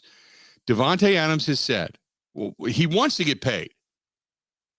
Okay, he was looking for anywhere from $25 to $29 million a year. Okay, he wants to get paid. However, he stated, and again, I go back to that NFL Network interview that he did over the weekend. He stated that his career will not be complete unless he wins a Super Bowl, and wants to be with a team that is vying for Super Bowls year after year. So if you're going to tell him, by the way, you're in the midst of a rebuild, Jordan Love's going to be the guy, we're going to wait and see what he is, and if he's not the guy, we're going to find a new quarterback.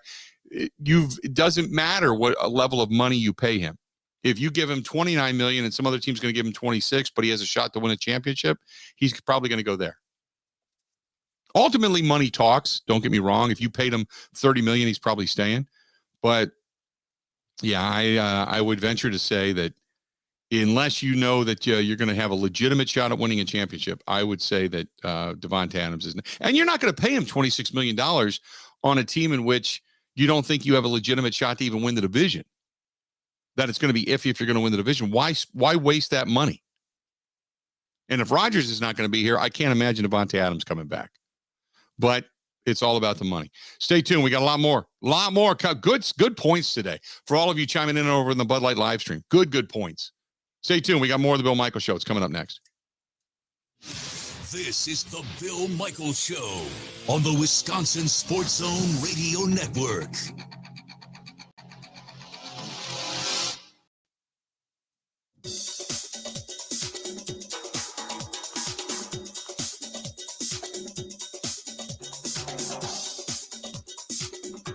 Bill Michaels will resume in minutes.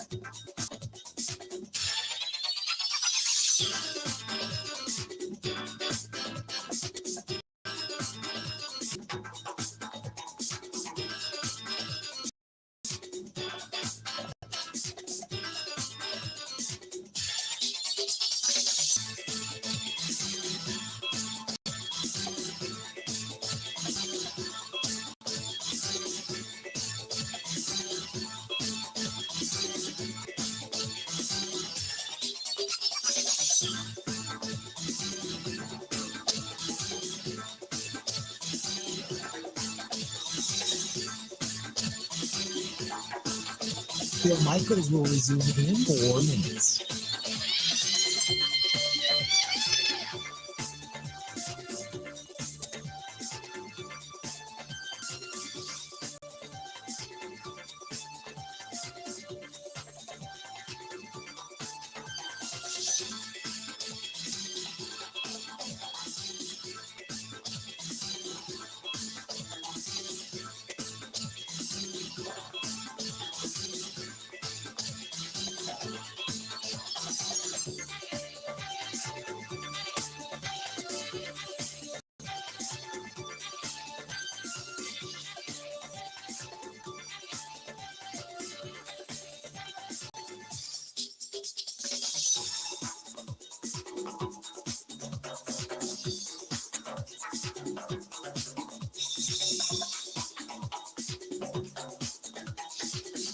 Bill Michaels will resume in 3 minutes.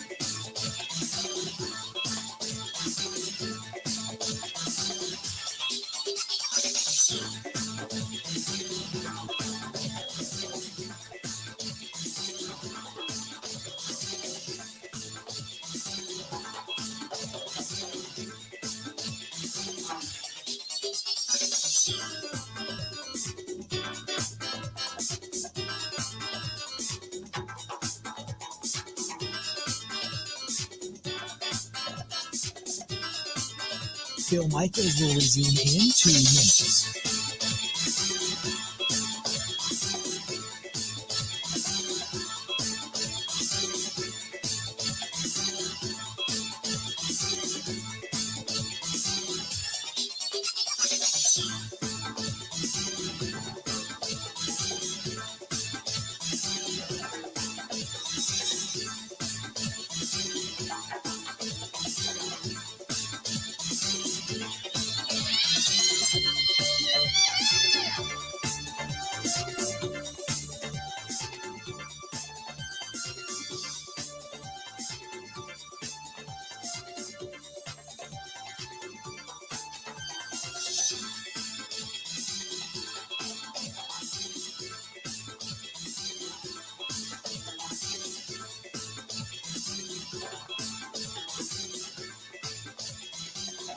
Bill Michaels will resume in 1 minute.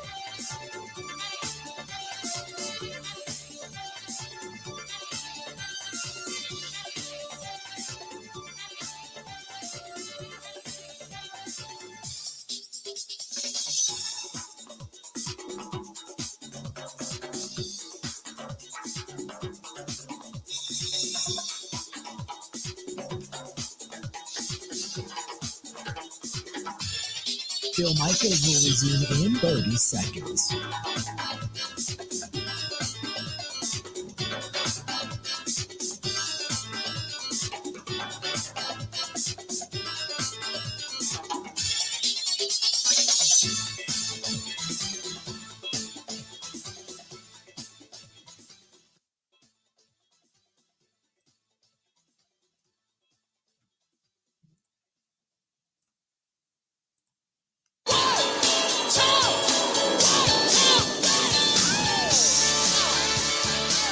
Oh, yeah. Welcome back. Love it. Love it. Yeah, we do. Bill Michaels Show. We continue on, and thanks to our friends over there at Epoxy Flooring Done Right. Talked to Sean this morning, as a matter of fact, and Sean is the owner over there. And I was telling him, I said, hey, it's kind of getting time. I want to think about doing my garage floor. And I said, how cold can you do it? He said, we can do it now. We can all do it all the way up to 20 below zero. So no problem. So I'm thinking about getting the garage floor done. And he said that people continue to call. I keep telling people about my the floor down in my gym and the difference. I got to put a video together of that whole process because it was fantastic.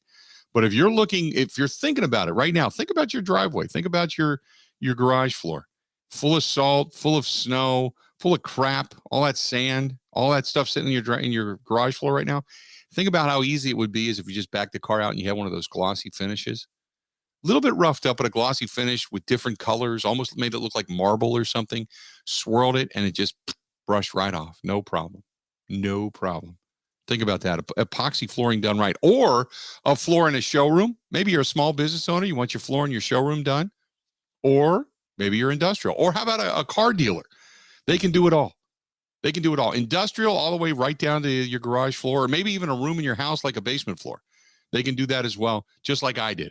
All you got to do is call Sean, 262-443-2852, 262-443-2852, or go to epoxyflooringdoneright.com.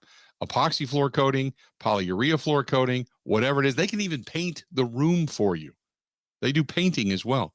Call them 262-443-2852, 262-443-2852, or epoxyflooringdoneright.com. That's epoxyflooringdoneright.com. Give them a shout. What else do we got here? This is from, who's this from? This is from Christopher. Christopher says, hey, Unit, I don't necessarily believe in Jordan Love. Who do you think they should trade for, or do they trade up in the draft to get a quarterback this year? No, there's not really that many good quarterbacks in the draft this year. As a matter of fact, there is it the kid out of Alabama? Ben, is it the kid out of Alabama that's projected to go like mid-first round? And he's a sophomore this year. Okay, so he's not eligible. Who am I thinking of? Is it Matt Corral, Ole Miss? Yeah, maybe Kenny that's Pickett what it is. Yes. Oh, kid from Ole Miss. And then Malik Willis from Liberty. Yeah, but he's kind of raw. The kid from Ole Miss. That's what I'm thinking of. But I think the first overall pick right now seems to be the defensive end out of Michigan. But that's it. That or the kid from Oregon. No, or the kid from Oregon. You're true. But yeah, there's quarterbacks are not aplenty this year. Not at all. So if you're going to, this is the year that you go and look for others, your wide receivers, your defensive linemen, your offensive linemen, specialty players, stuff like that. But yeah, you don't even have a wide receiver or a running back going with the first pick overall, at least projection wise. But haven't we gotten to the point in society where drafting running backs top 5, people realize it's not smart? Right. The running backs in the NFL, it used to be the commodity where you went after that guy and he was but that's when the run game was prevalent. Now it's your quarterback and then your offensive line and your specialty players. That's it. That there's really not much more to it than that. Aiden Hutchinson, I think, is the kid who I'm thinking of out of Michigan. And then after that, it's kind of a crapshoot. Like you'd mentioned, the kid out of Oregon. But it's kind of a crapshoot. 877-867-60. Not that I want to get too heavy into the draft. But you get what I'm saying. Oh, when's your mock draft coming out, though? Yeah, my mock draft isn't going to be anytime soon. Just so you know. You should start an OnlyFans and just release mock drafts every day. Just right. Yeah, they let's see here. Who else?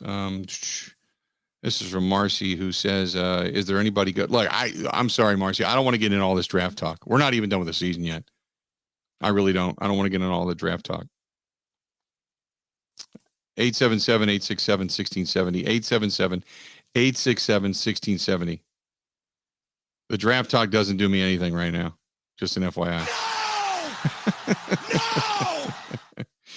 No! Thibodeau. That's the kid that I'm thinking of out of Oregon, right? Thibodeau? Yeah. Okay.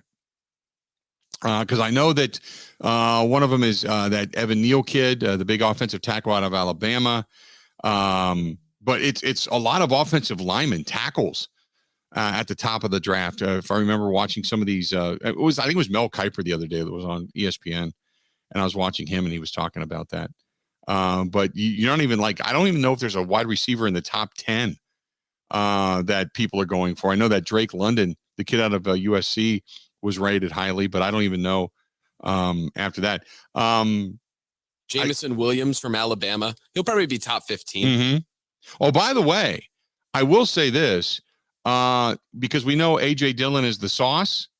There's another guy, that kid out of Cincinnati. The corner out of Cincinnati calls himself the sauce. He's another one that could end up. Go ahead. Kobe Bryant? The sauce? Gardner. Yeah. Yes. Yeah. Is it Gardner? Gardner, kid out of, Cincinnati. Gardner. By the way, Malik Willis, the quarterback out of Liberty, who you had mentioned, he's the guy that's the highest rated quarterback. And I'm just kind of looking at this.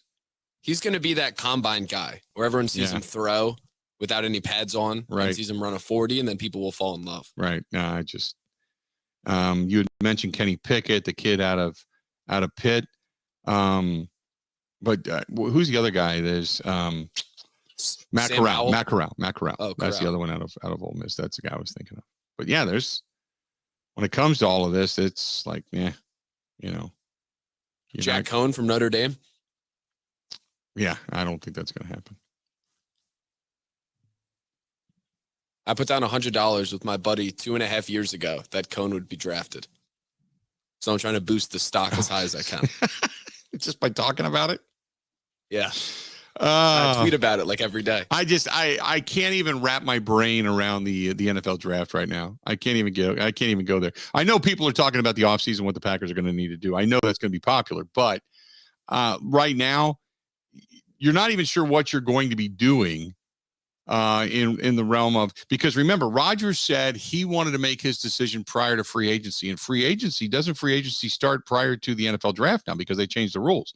So now you've got the NFL draft after the beginning of free agency, so you'll know what you need, because there's going to be whether or not Rodgers. First, again, it goes back to what we said yesterday. Does Rodgers want to play?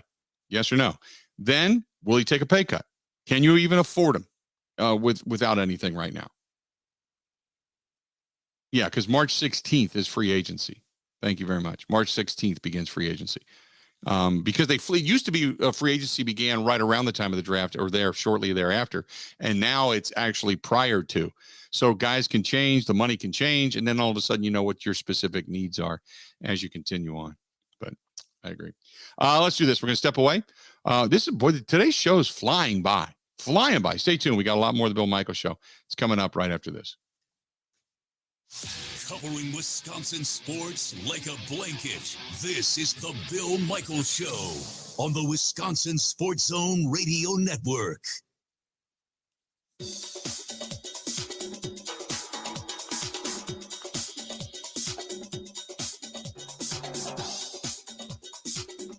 Bill Michaels will resume in 3 minutes.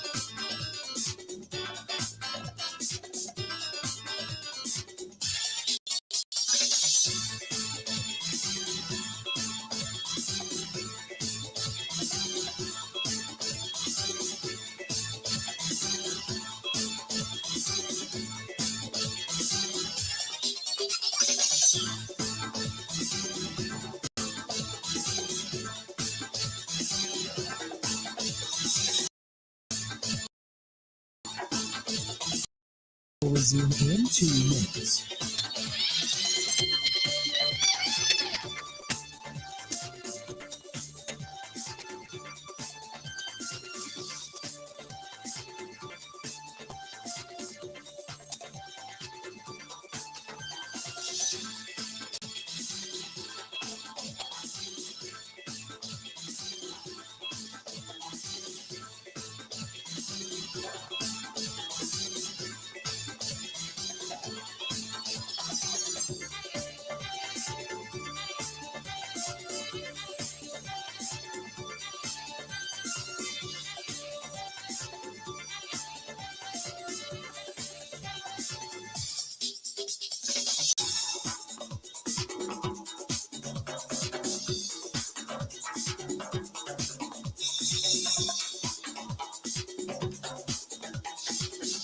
Bill Michaels will resume in 1 minute.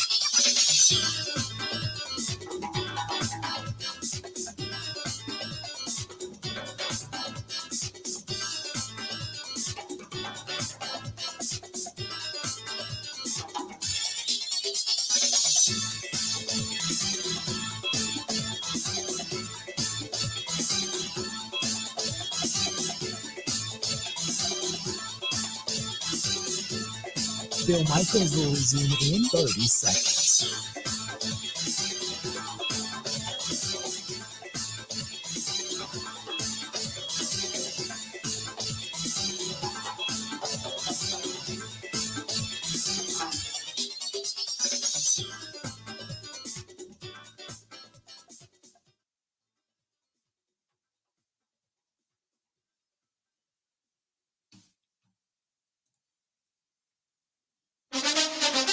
Now, in Green Bay, here's Mike Clemens. The Packers players cleaning out their lockers. They met with coaches and said goodbye to teammates yesterday at Lambeau Field. As many as 13 players will become unrestricted free agents. Can the defense still be good next year? Linebacker Rashawn Gary. Yeah, my confidence in the defense and the guys that, we have and that I know that's coming back is, everybody know the standard. Nothing's going to change from this year to next year. The only thing that's going to change is us improving what we need to improve on and getting better and needing to finish where we need to finish. Packers running back A.J. Dillon had to leave the 49ers game Saturday night after suffering a hit to the chest on special teams. Yeah, I ended up fracturing one of my ribs. It was tough.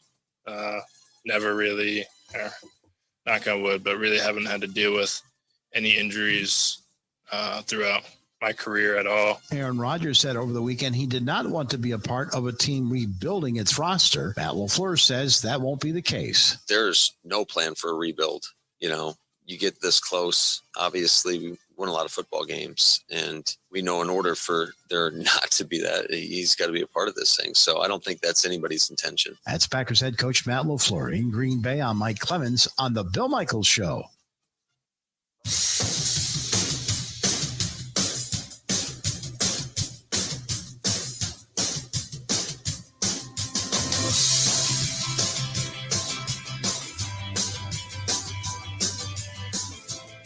Glad to have you. Good stuff. Rachel Hotmeyer from NBC 26 is going to be joining us after the top of the hour. Stay tuned for that. And Mike Clemens, our guy on the ground in Green Bay all season long, has been brought to you by our good friends over there at the Bay Motel Green Bay. Bay Motel Green Bay. Quiet, cozy, comfortable, clean. And it's a terrific place. They treat you like family over there. Speaking of family, they have home-style cooking 7 days a week at the Bay Family Restaurant. Right there on South Military Avenue in Green Bay. Call them today for reservations if you're heading into the area. 920-494-3441. 920-494-3441. And go check it out. Or just simply go to baymotelgreenbay.com. That is baymotelgreenbay.com. That's baymotelgreenbay.com. There you go. There you go. 877-867-1670, 877-867-1670. If you want to hit us up, feel free. Go ahead and do it. Go ahead and do it. John says, can we at least talk about the draft coming through my windows? You bet. You bet. It's our friends at Pella Windows and Doors of Wisconsin. They can help you out there. Just see how he responds to the load. Check out the load. Got to be careful on the load. We all know that. Right? You bet. There you have it. 877-867-1670. This is from Max. By the way, you can shoot us an email. thebillmichaels@gmail.com. thebillmichaels@gmail.com. Would the Packers consider firing Matt LeFluer after 3 straight trips to the postseason, 2 NFC Championship games? This is what he wants to know. And he has choked in each one of them. What do you think about just getting there and not doing anything after you get there? The answer to that is no. No. And here's part of the reason why. All you got to do is go back and look at the Green Bay Packers over the last couple of years. They were 6-9-1, if I recall, because they had a tie that year. 6-9-1 before Matt LeFluer took over. The very next year, 13-3, 13-3, and then this year 13-4. 2 years prior, NFC Championship games. No, you're not cutting loose Matt LeFluer. I mean, you give him more of a chance than that. Look, you're cutting loose guys that don't get to the postseason or guys that look inept. Matt LeFluer doesn't look inept. He choked in this game against San Francisco, 100%. But again, if you got guys that continually knock on the door, eventually you knock the door down. But there is no way you're letting go of Matt LeFluer. That'd be crazy. That would be absolutely bananas. I mean, people went nuts when they got rid of Ray Rhodes and the team was 8-8. You got a guy that wins 13 games each year, and all of a sudden you want to fire him? No. What this team needs is a better special teams coach, a dedication to the depth for special teams, and a retooling. That's it. You're not rebuilding. None of that. I still think if it wasn't, put it this way, if it wasn't for all of this salary cap stuff, say this team had $10 million under the cap, and you could pretty much keep the band together and add another piece or two. I think you're back next year doing exactly the same thing. You're sitting there with 13 or 14 wins. You have home field advantage, and the likelihood of you getting bounced is probably pretty nil.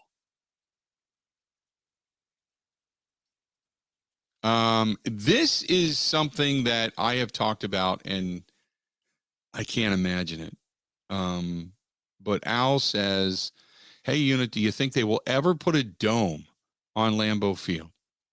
It is not proving to be the home field advantage we thought it was because of the cold. The answer to that is no. I don't think they ever will.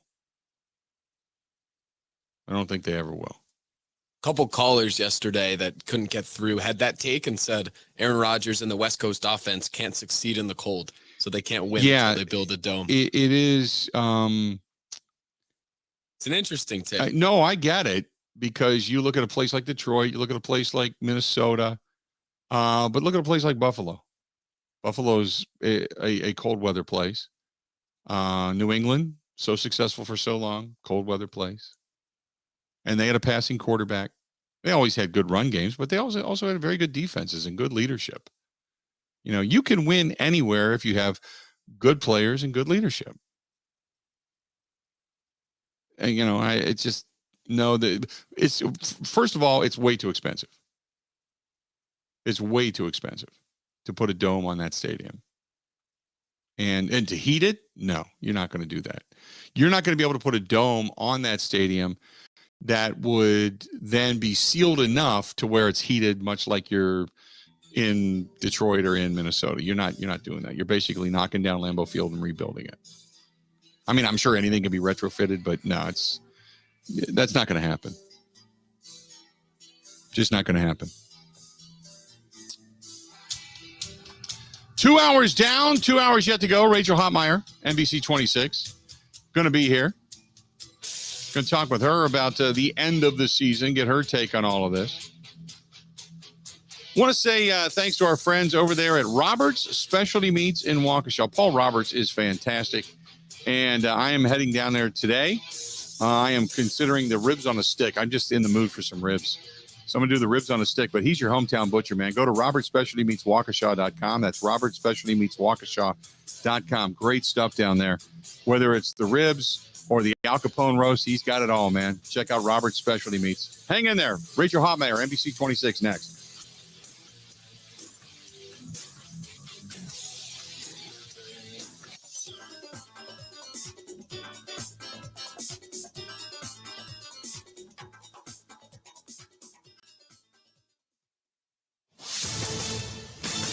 This is a Wisconsin Sports Zone update.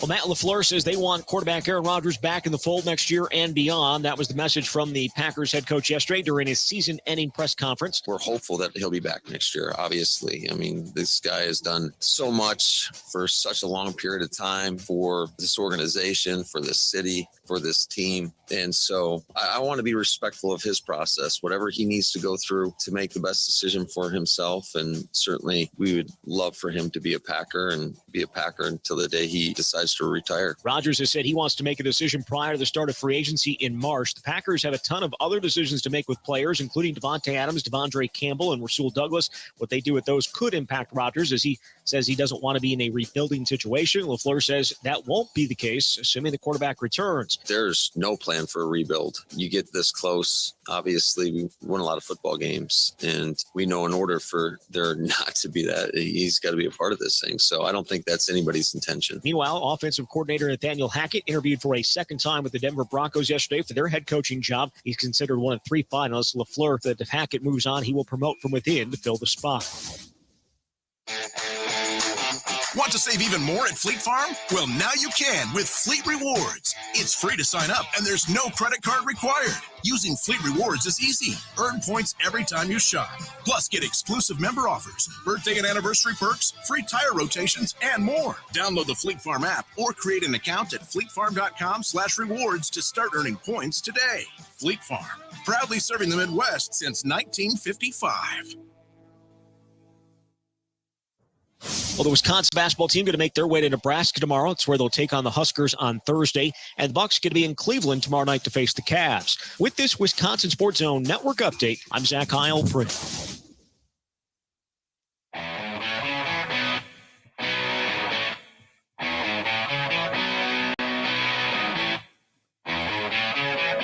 Welcome back. Hour number 3 of the Bill Michaels Show. Glad you're with us today, as always. As you know, the question is now, has it sunk in? Has it sunk in? Are you okay? Because we all know that there's a lot of people that just are still waking up going, I can't believe. I can't believe this, that it's all come crashing down around us. So welcome back to the program. And now you got to wait and see what you're going to do with Aaron Rodgers. Do you want the Packers to move on, or do you want to see the Packers hang on to him? The Packers have that question sitting in front of them. To talk a little bit more about it is Rachel Hotmeyer from NBC 26 joining us on the hotline. Rachel, how are you doing today? I'm good. How are you? We're good. So first of all, let's go back to Saturday night and give me your thought, because I think a lot of us woke up on Sunday morning and went, what the hell was that? Yeah, honestly, I think it was, the way I put it was stunning, but not shocking. Truly, like at the end of the day, the problems that happened were problems we have seen this Packers team put out onto the field repeatedly. Maybe not such an offensive failure to that extent this season, but special teams was always the heel for them. And this time it failed them, on the biggest stage yet. But it's disappointing. The momentum, the excitement from within this team has been suddenly halted. Honestly, I think I'm still kind of in shock about it. I don't know if it's really going to hit me that this team season is done until we're watching football this weekend. That's the next question is when you move forward and you start to watch these other teams, you think about what could have been. And in your opinion, we saw special teams go horrifically wrong. We understand that. but the offense sputtered terribly. Give me your thoughts. Yeah, really, it's funny. We pulled up the box score right before this, and Rodgers was bad, but Garoppolo was also bad. He even actually had a worse rating. At least Garoppolo was intercepted, put up less on the scoreboard. But just knowing the reads that Rodgers failed on ultimately when you're looking back and how long it took him to target anybody else other than Davante Adams when options were out there. The way someone I heard describe it was selfish. I don't know if I could describe Rodgers' play as selfish, but I truly think it was questionable on his end, in the shotgun, looking at what he had out there and making the decisions he did. And I think that's ultimately why. 58 total yards of offense in the second half is atrocious, to say the least. Which I completely agree with you. We know that there is the argument of locking on Davante Adams. Now, after going back and watching the game again, and I'll get all the all 22 today, but we know Lazard was open. We know that there were times when Rodgers was forcing the ball or coming off of the run pass option. He chose pass instead. We've seen this before. And is this something that I said you're always going to have an opportunity to win with Aaron Rodgers under center? That's always going to be there. But since we've seen this now often in the postseason, we saw it last year when he locked on Davante and chose not to run the ball either into the end zone or very close to the end zone against the Buccaneers. We saw it again where he wanted to go downfield on third and 11, and throws the bomb instead of wide open over the middle, Allen Lazard. Is this where you say, you know what, it's time to move on? This guy's clearly not going to change his methodology, and it's just time to figure out what else is out there. And I think there are a lot of other factors to look at in this game specifically. Losing A.J. Dillon. Now, if Dillon was still out there and Rodgers was still honing in on the passing game, I think that argument would be a little stronger. But obviously, Dillon was out, and probably for the rest of the season at this rate, I think it would be a long shot to see him come back for even the Super Bowl if they made it that far. But ultimately, yeah, I do think that even we saw, yes, has the deep ball gotten stronger as he kept forcing it throughout the season? Sure, but it still isn't at the level it used to be. Have there been some highlight plays between him and Davante this year? Without a doubt. But at the end of the day, I still don't think he's leading this team and this offense to where they expect it to be. And if the defense is playing so lights out for you that all you had to do was keep scoring, and they finally get to the end zone or to the red zone and don't, that's a problem. I believe Matt LeFluer was outcoached, and I want to get your thoughts on that as well. As Shanahan said, hey, we noticed things, we saw things, all that kind of stuff. Do you think that Matt LeFluer was outcoached?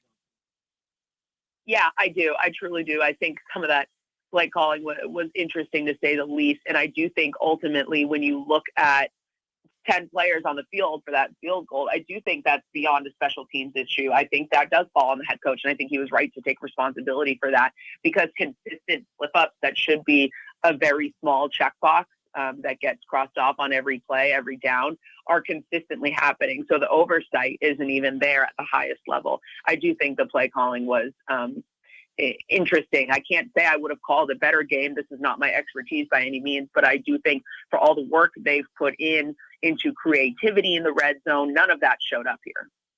I guess the big question for you is, what do you do now? What do you think happens? I think this offseason we're going to see LeFluer make the most personnel changes since coming in here. And he's notably taken, a slow time period to do that. Even Mike Pettin was, a bold move for him, even though it had to be done. I think Joe Barry is a lock to stay, but based on job movement and stuff like that, I think this personnel could look very different next year. I'm interested to see when we look at the play next year, what the heck they get from these quote unquote studies he wants to do around the league of starters being used on special teams. But, I think they're also going to be very afraid of the risks they ran into when you lose A.J. Dillon on a special teams play. That's not the type of starter that needs to be in there. You have plenty of players that can block. Allen Lazard, for example, plenty of different options to explore. So I think what would be right for this team is to really go all in. I don't want to say on a rebuild, but maybe even on a remix, if you will. Make it look different. Make people, set them up with the tools for success, whether that's data, whether that's other personnel. But I don't know how much they're really willing to commit to that. I also look at the Mo Drayton aspect of this. I would assume at some point or another we're going to get a notification that he is no longer the special teams coach. But now the hunt begins, and Matt LeFluer has stated before that he really didn't have a lot of familiarity with special teams and such. Now he obviously does, and it has to be a concentration. They're going to go. Would you assume they're going to go outside of the organization? Correct. I think that would be the smart thing to do, but I also wouldn't be shocked if they wanted to promote someone from within. The Packers seem really big on that, especially with how quick he was to talk about that if Hackett is leaving. So maybe they promote because at least it's consistency. I think the issue is you want to bring outside knowledge in, but I also think just in the similar vein as we've talked about, for example, the kicking unit issues. I think there was a lot of mistrust and miscommunication in that unit earlier this year. I think that could be the case internally and mentally with the special teams unit, whereas there might need to be a level of consistency. So perhaps promoting from within and then bringing in some outside assistance on maybe impressive college teams or something like that could be the chance to really rejuvenate them in the right way while still having some security. Talking with Rachel Hotmeyer, NBC 26, joining us on the hotline. So now moving forward, do you think if they move on from Aaron Rodgers, Jordan Love has the ability to be able to lead this team from what you've seen? Oh, what an interesting question, because ultimately, he definitely put out his best performances yet last training camp. And to me, it's been incredibly valuable seeing what he has been able to do this year. But I also think it's definitely not enough to say, yeah, he's ready to take those week one snaps, especially with wherever this O-line is going to be at. I think the potential is there, but I don't even know if I can see the ceiling because we just haven't seen enough. I wouldn't be shocked if the Packers went out of their way to bring in. It's hard because now you're juggling who can they afford on the veteran level. Can they afford Derek Carr? What do they want to bring Fitzmagic back? It's interesting. I think Love can do it, but I don't think he's ready to be the end all be all. I agree with you. I don't think Jordan Love is ready to be that guy, and I don't even think he's ever going to have it in him. Just my personal perspective on this. Now, the next question is, if, say, Aaron Rodgers goes and they decide to restructure all of this stuff and look at the salary cap, do you go hardcore after Davante Adams, who was asking for anywhere from 24 to 29 million a year, or do you let him go as well and just say, you know what, we got a whole lot of cap space now. We're going to clear this thing out and begin rebuilding for 2 years down the road? I think the smart thing to do is if you're going to do a rebuild, absolutely commit to it. But it is unfortunate because, are you paying Davante Adams, what he is worth, but then play changes with a different quarterback, scheme, stuff like that. There's a lot at play. If Davante truly wants to be here, then it would be awesome to see them come to a deal. But I think a lot of this personally is, does Davante want to be here without Aaron? And I think that would solve a lot of the problems for you right there. This cap situation is fascinating because it depends on when Rodgers, officially on the books makes this decision, even if he announces it in 2-3 weeks. If he moves off the cap before June 1st or after June 1st, the number assigned to him is very different. If he retires before June 1st, he's got about like 27 million, I believe, in dead cap still on the Packers books next year. If he moves off after June 1st, it's only 19 million. And that makes a difference. That's, $8 more million that could go towards someone's paycheck. Which I completely agree. I there's a lot of uncertainty about this team. Devondre Campbell, do you bring him back? I think that's one that you can try and prioritize, but he, at this rate with his NFL experience too, has definitely earned that extremely heightened paycheck. I saw some valuables for him out there, which would be very interesting because when you look at extending a qualifying offer to Chris Barnes, for example, as an exclusive rights tender, you saw what the two of them together really brought to your line. So being able to lock down the two of them together might be worth that heightened paycheck because the type of play you're getting from them. So I think I could see them extending, signing Devondre and then maybe letting, sadly, Rasul Douglas go because he might have outpriced them for the corners that they have available to the team. I really like what the team was able to do this year. My biggest issue is obviously they fell short in so many different areas so often. Do you think Matt LeFluer, when it came to the special teams, didn't do enough. And by that, I mean, because he kept talking about using starters. We saw Deebo Samuel returning punts. Did Matt LeFleur shortchange his own team by not running guys out there and saying, look, we're going to pull out all the stops and trying to play it safe all the time? Yeah, absolutely. I think so. I think there's a way to put more experienced talent out there without losing Davante Adams if you had to. To returning punts. I think when you're consistently seeing mistakes, there's no reason to keep overlooking them. You have to find a solution. And David Moore just came in way too late. While that was a great stopgap at the time, that issue went on way too long for people to be okay with it. And they're okay with that mistake because it continued. Things did not change. So I do think he incredibly shortchanged the team by just allowing those mistakes to continue without a solution every single game. What do you think if, say, the Packers do not hang on to Aaron Rodgers, where do you think he ends up? Is it with Nathaniel Hackett getting a second interview in Denver and Denver kind of gearing up for the possibility of making a trade, do you think he goes to Denver? I think Denver has become more of an option now than it ever was last year, only because of that Hackett piece. I don't think Denver was really a viable option, just given Rodgers and what I've heard throughout the league. Last year, that there was nothing there. People just loved, the rumor of that. But the Hackett piece obviously makes it interesting. I've been talking with some people, too, about how fascinating the situation in Cleveland would be. Do I think it's realistic? I don't know. But it seems like it's a situation where, just like Tampa 2 years ago, all they needed was a quarterback to fall into place. And Cleveland still has the weapons and everything else. They just need a quarterback with a stronger shoulder that's not going to get injured. And Aaron Rodgers is definitely that. Yeah. What team right now do you think in the NFC North is most capable of catching the Packers if Rodgers is not here? I would say the Vikings easily. And while I do think the Bears follow closely behind with their talent, if used properly, I definitely think the Vikings. I think if things stay the status quo, the players and the talent that they've got, they put up a huge fight this year. And I think that rivalry will continue to entertain. Yeah, I kind of do too. I would completely agree with you. Rachel, it's been a pleasure. We'll get you back on here real soon. Okay? Oh, heck yeah. Absolutely. Talk to you soon, Rachel. There you go. Rachel Hotmeyer, NBC 26, joining us for a couple of minutes on the hotline. Just a lot of sporadic stuff. Just like she thinks like a lot of us. Like this, there's a lot of things here that just stink. Just stinks, for lack of a better term. Just stinks. Coming up at the bottom of the hour, Eric Goodman, Mile High Sports. We're going to talk with him about this whole Denver side of things. Going to talk to him about the Denver aspect here. Stay tuned. More of the Bill Michaels Show next. Covering Wisconsin sports like a blanket. This is the Bill Michaels Show on the Wisconsin Sports Zone Radio Network.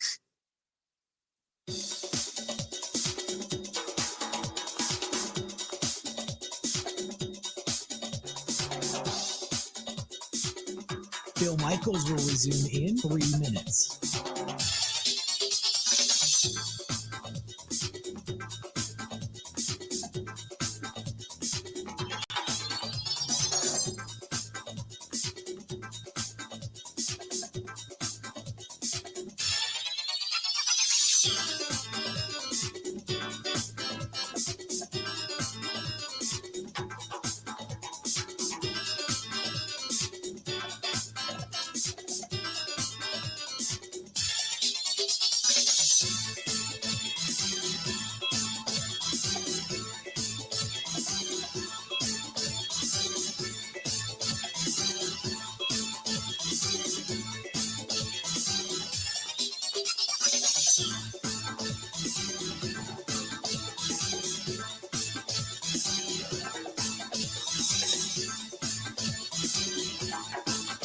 Bill Michaels will resume in 2 minutes.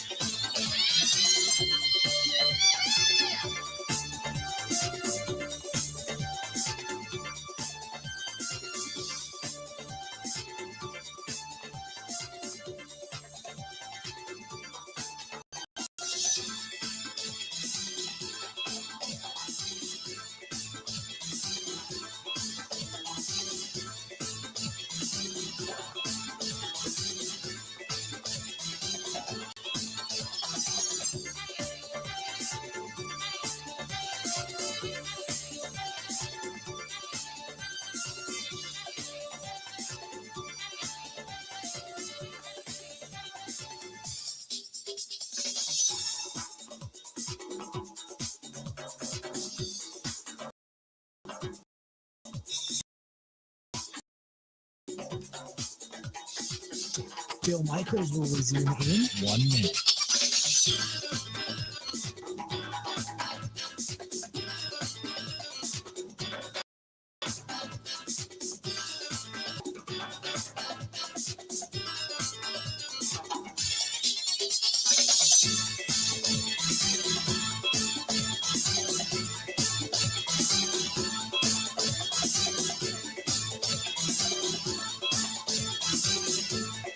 Bill Michaels will resume in 30 seconds.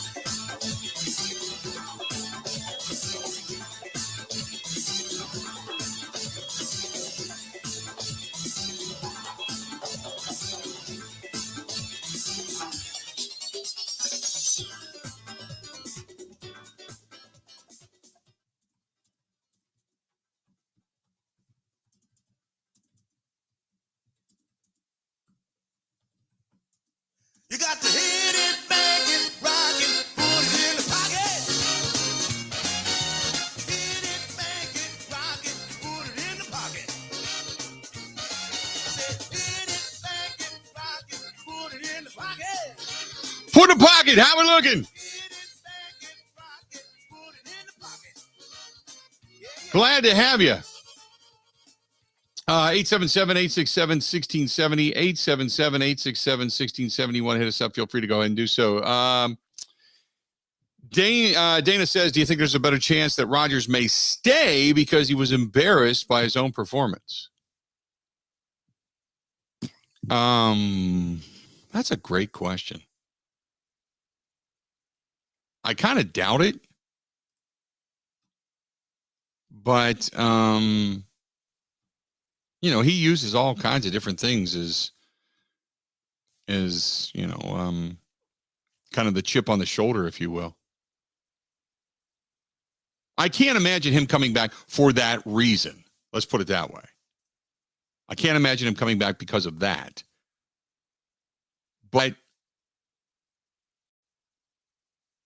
that might be one of those things, should he come back, that, you know, drives him, if you will. But I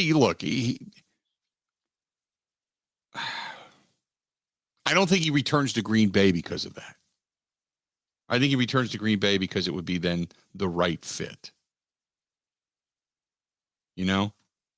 I don't think that's the driving force behind it. At least that's my opinion. 877-867-1670. Let's go to Eric. Eric, welcome to the program, The Bill Michaels Show. What's going on, man? Hi, Bill. Thanks for taking my call. Your guest, mentioned Cleveland, which I hadn't heard of before, and obviously Denver's been on the burner since last year. But Nathaniel Hackett interviewed in Jacksonville, and is that even still being mentioned? Because I think a fantasy possibility has always been maybe Nathaniel Hackett going to Jacksonville and then trading Aaron Rodgers to Jacksonville for Trevor Lawrence, right, a one, and maybe a starting player. Yeah, that was part of the rumor running around down there in Jacksonville. We had talked about that originally when he interviewed down there, but I don't think he's got a second interview in Jacksonville. I think his only second interview is in Denver right now. Oh, okay. Well, that's just a fantasy, but I thought, boy, I'd love to have Trevor Lawrence. And I know he had an iffy season in Jacksonville, but he didn't have anything to work with his coach, Urban Meyer, or the team behind him. But it's just a fantasy, but it would be nice to have Trevor Lawrence instead of Jordan. Right. No, I completely agree with that. And we had talked a little bit about that, and it would probably take, if you're going to get Aaron Rodgers, you're going to get Trevor Lawrence, a one, and then maybe a couple more draft choices. And they've got a ton of money, too. I mean, they could actually afford to then bring in Devontae Adams if they wanted to, because they've got upwards close to $70 million in cap space. Now, granted, well, it wouldn't be so. Go ahead. It wouldn't be so wild of an idea if it was Nathaniel Hackett as the coach to have Aaron. Correct. Absolutely, because Aaron really likes Nathaniel Hackett. Appreciate the phone call, Eric. That's a good point. And this is again. Do you think that can Seattle, Oakland trade for Rodgers, getting Wilson or Carr and some first round picks? Doesn't sound bad. I don't think he goes to Seattle because you don't want to face him in the NFC. You're trying to get him out of the NFC if indeed that's the direction you go. Now, Oakland would be interesting because Derek Carr, used to play ball with Devontae Adams. And that would then, most people believe that if you bring Derek Carr in, that suddenly you have enough cap space that you could then afford to put Devontae Adams, keep him in the mix, and he and Carr would be back together again. And that would keep Devontae happy. You'd still have a viable quarterback. You would still have some room to build around. So that would be something that you could think about. So that also has been rumored quite a bit as to whether or not the Packers will be able to do that. I think everything's on the table, but there is nothing that is done until Aaron Rodgers decides what he wants to do, if he wants to come back. I still think this is the way I think it goes. I think they have a conversation. Aaron, do you want to come back? Do you want to play football? Yes. Do you want to come back? Yes. This is the problem. What do you think? And then see where the chips fall. See where the chips fall. Rob says, do you think that Rodgers is concerned with his legacy being here in Green Bay? Is he interested in maintaining that here or going the way of Brady and Manning and proving that he could have success elsewhere? I think he would love to have success elsewhere if that's what he wanted, but he also has, I think, unfinished business in Green Bay. I think if he wanted to have the legacy that he originally set out for, I think that remains here in Green Bay. He wanted to be the most decorated, the best quarterback ever to walk through the doors at 1265. That's what he wanted. I really thought, and this was just my opinion, but I really thought that if he got a second Super Bowl this year, that he would then almost guarantee himself to come back next year or sign a longer-term deal, because he would want one more in Green Bay to put him a Super Bowl better than Bart Starr. And he has a legitimate shot at breaking the records of Brett Favre. Yardage, touchdown, all that kind of stuff overall. And possibly even by the time it's all said and done, if Brady retires this year, because Brady's been non-committal about coming back, I still think he could catch Brady if indeed he continues this kind of a pace over the next 3-4 years. So I thought that would be something where he wants to remain here because of that. And if he could do it all in one place and be the most decorated, yeah, that ultimately is what he would want. But after losing this one and the last 2 years coming so close and really having it in your own backyard and being in Green Bay and having all the chips line up to where all you had to do is play your game. And instead you come out and lay these craptastic performances on people. I'm not so sure that, I know you and I are all for, hey, get the home field advantage, get the cold weather. San Francisco 49ers hated the cold weather. Couldn't stand it. Didn't like it. Didn't want to be here. But they went out and played in it. They just said, okay, let's put it out of our mind. Here we go. Whereas I don't think the home field advantage playing here with an older quarterback in January and February, I don't think that's the thing. Favre hated it his last game. Rodgers hated it the other night. Didn't look comfortable in it. I don't think that would be, that's the deal. If the Packers next year went, 11-6 with Rodgers and ended up traveling during divisional round weekend, I'm good with that. I'm good with that.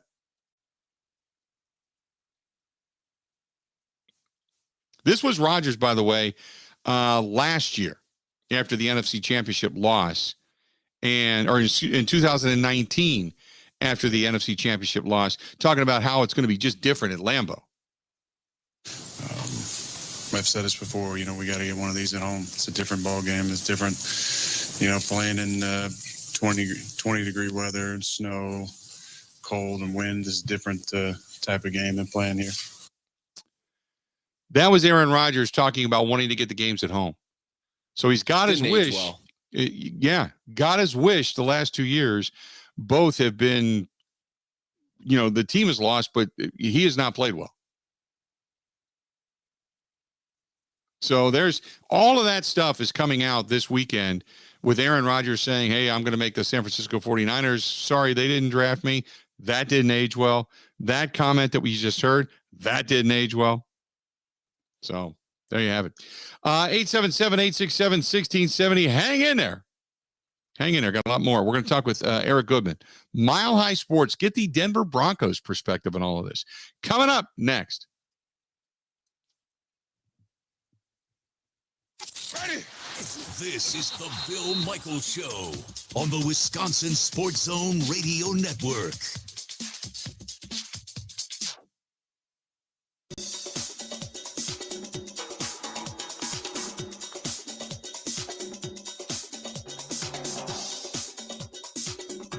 Bill Michaels will resume in 5 minutes.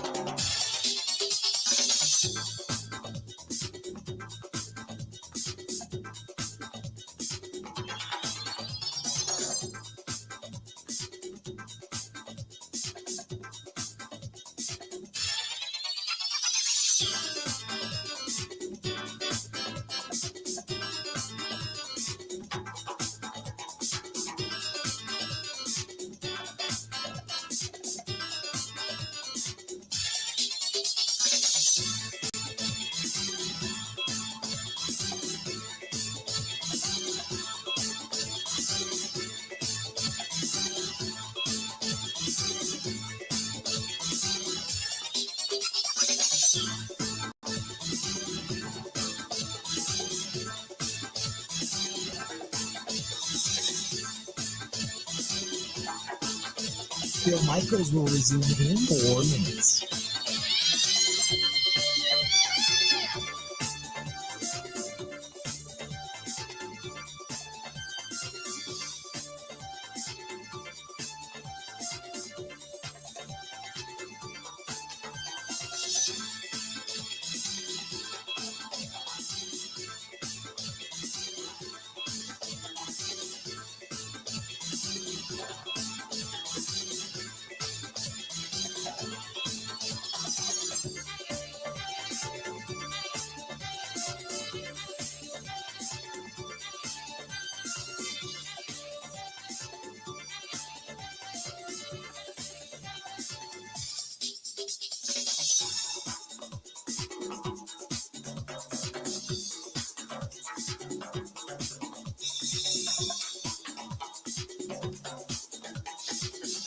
Bill Michaels will resume in 3 minutes.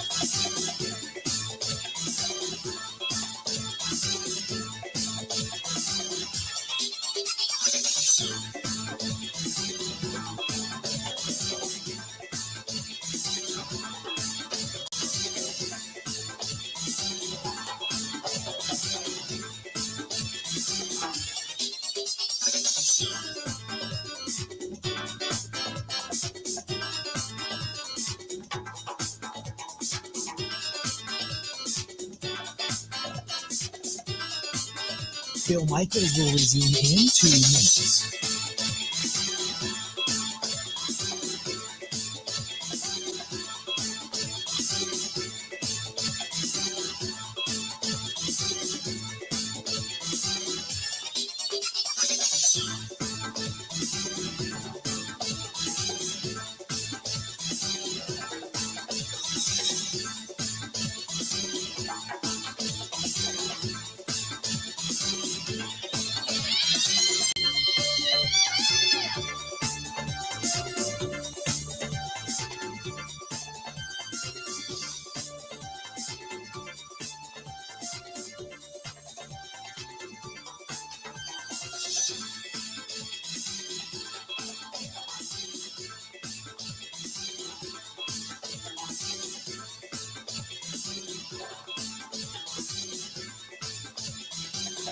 Bill Michaels will resume in 1 minute.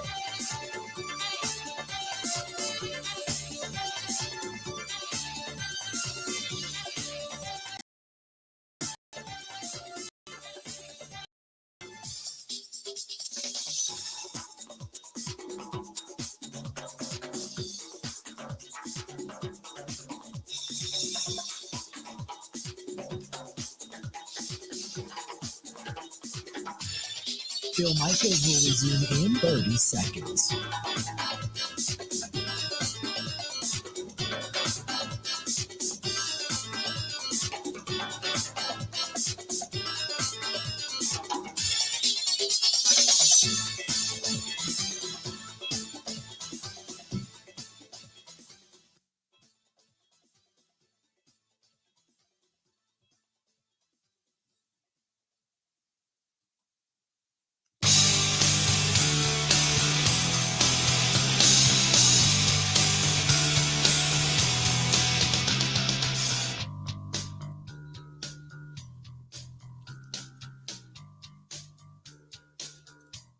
Glad to have you. Thanks so much. This one is from Kevin, who says, would like to hear your thoughts about the salary cap, currently $44 million over. How do we keep Rodgers, Adams, and get under the cap? Cut options like Bakhtiari, Jair, Alexander, Cobb. Played most of the season without these guys and still had 13 wins. Preston Smith. Keep Campbell, Russell, Douglas. Rodgers would have to give some away, as Brady has always did, to keep a winning team around him. I don't think Love is the guy. Interested in your thoughts. So, okay, which I appreciate. Let's do this. We're going to step away for a minute and we'll get into that. But our buddy from Mile High Sports in Denver joining us, our buddy Eric Goodman here. Eric, how you doing, pal? Let me answer the listener's question for you. Does Aaron Rodgers strike you as a guy who's going to give up money? No. And there's your answer. Let's move on. Yeah, no, I don't think he does. Now, I know that if he goes to, this is the way I've said it should happen. Brian Gutekunst goes to him and says, do you want to play, yes or no? And if he says yes, say, okay, you have to take a pay cut. We don't have the ability to be able to pay you what you're going to be owed, plus pay Devontae, plus pay everybody else. And if he doesn't want to do that and doesn't want to kick the can down the road, then there's not much you can do. You got to move him. So you tell me, because you've got a second interview out there with Nathaniel Hackett, the Packers offensive coordinator. You've got pieces that are out there to be successful. Rodgers obviously has a relationship with Elway. So you tell me what the likelihood you think is that Aaron Rodgers ends up in the Mile High City. Well, for starters, if Aaron Rodgers comes here, he could have a relationship with Elway by going to Elway's restaurant, but Elway's not going to be part of the franchise anymore. He's done this spring. He's leaving in a couple of months. He's no longer part of the organization. So it's not like Elway who recruited Manning. Elway could recruit Rodgers and say, look what Peyton Manning did, but Elway's no longer going to be part of the organization. This is George Payton's team who came over from the Minnesota Vikings last year. Well, but he still has respect for Elway in that franchise. So, I mean, obviously, whether Elway's there or not, he's still kind of a recruiter to say, hey, come here. Obviously, Shailene Woodley has a house there, so that would be another, positive in that regard. If they do bring in Nathaniel Hackett, he likes Nathaniel Hackett. So what kind of a team, because he said he doesn't want to be a part of a rebuild. So you tell me how close that team is to actually getting itself not only to the postseason, but being a really viable entity to the postseason. Well, I mean, let's start with you have Patrick Mahomes and Justin Herbert in your own division. Let's start with in the AFC, you have a Brady-Manning rivalry starting to brew already with Mahomes and Josh Allen. Then throw in Joe Burrow, who essentially could be the Ben Roethlisberger foil, who wins a couple of Super Bowls. But the AFC is loaded with great quarterbacks, and I haven't even brought up Herbert or Trevor Lawrence. The AFC is going to be loaded. If you want to win as a quarterback, you stay in the NFC. And you specifically stay in the division that the Packers are in, because who knows what the hell the Vikings, the Bears, and the Lions are going to do. Right. But getting to the whole point about Nathaniel Hackett, I don't believe that the Broncos are looking at their head coaching position with necessarily direct ties to Aaron Rodgers.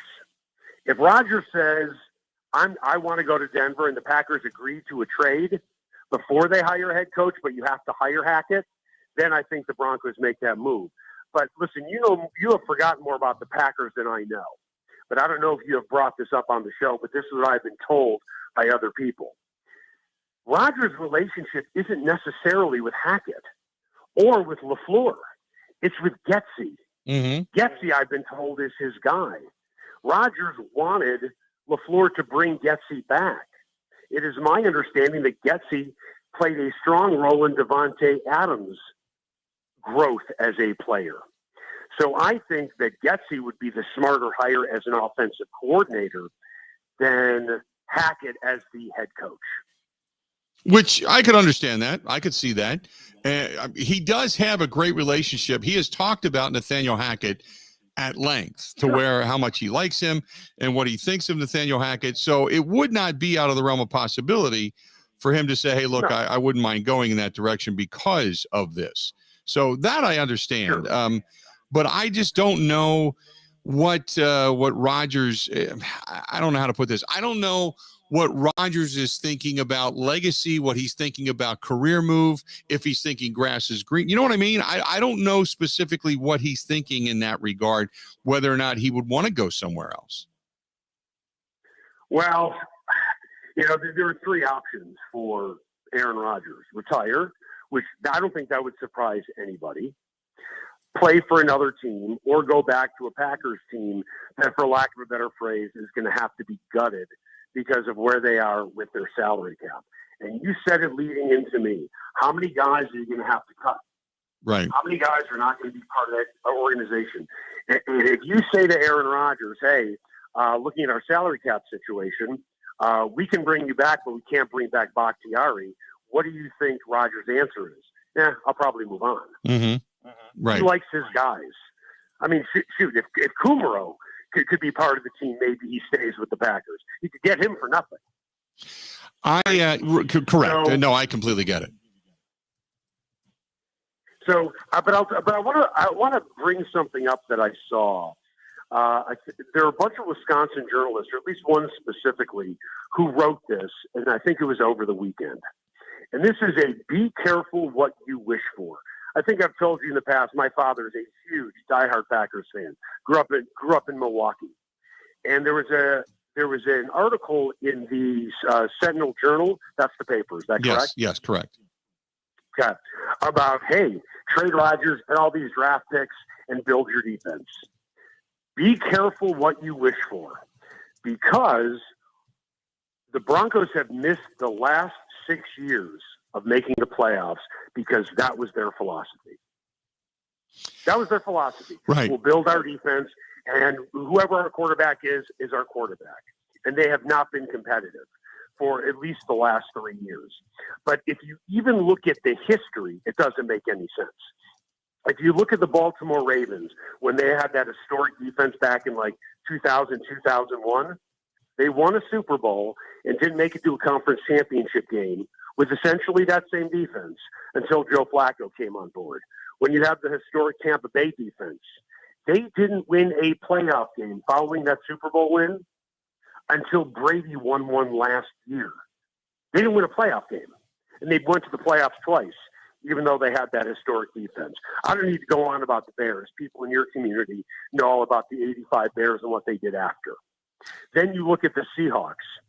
With Russell Wilson as their quarterback, they went to the Super Bowl the following year with that great defense, haven't been to a conference championship game since. It's much easier to keep one guy than 11. Right. I still think that the Packers legitimately would like to keep him around if they can afford him. But this is such an incredible quandary because of the money aspect. If he was making $17 million, it's a no-brainer. But because he's due to make 40-something million, it's problematic. And we all know that you can kick that can down the road. You can tear it up. He can say, hey, I want to be a Brady. I only want to play for 14 million this year and make it all work. But then, does Devontae stick around because he wants between 24 and 29 million a year? And Bakhtiari's making a ton. I mean, you can go through that whole list.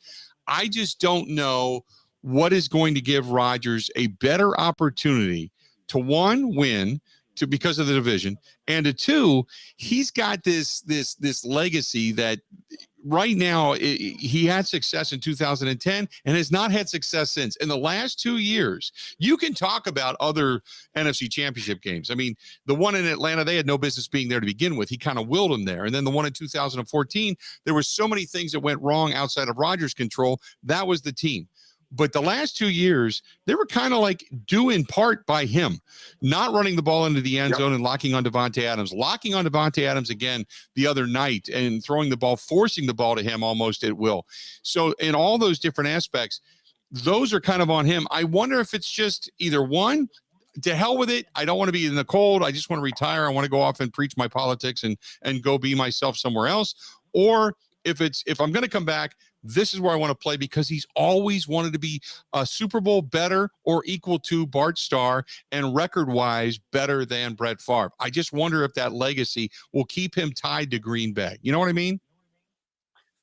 I think that when you look at a guy like Aaron Rodgers and where he's at with the Packers, which team is going to have a better roster next year?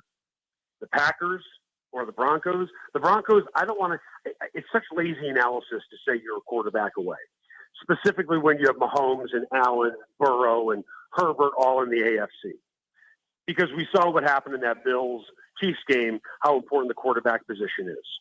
But when you look at offensive talent, what the Broncos have at their skill position players, he won't be locking on to one guy. He can lock on to Cortland Sutton, who is a Pro Bowl type player. He can lock on to Tim Patrick. He can lock on to Jerry Jeudy. He can lock on to KJ Hamler. And Javonte Williams just made the all-rookie team. He has a lot of weapons he can choose from. Oh, and I didn't even bring up Noah Fant. He has more offensive options. When I look at Tom Brady, I think that Bill Belichick looked at Tom Brady and said, I know that you've taken pay cuts, but I really don't need to beef up that side of the ball because you're Tom Brady and you'll find a way to make it happen. And generally speaking, he has, right?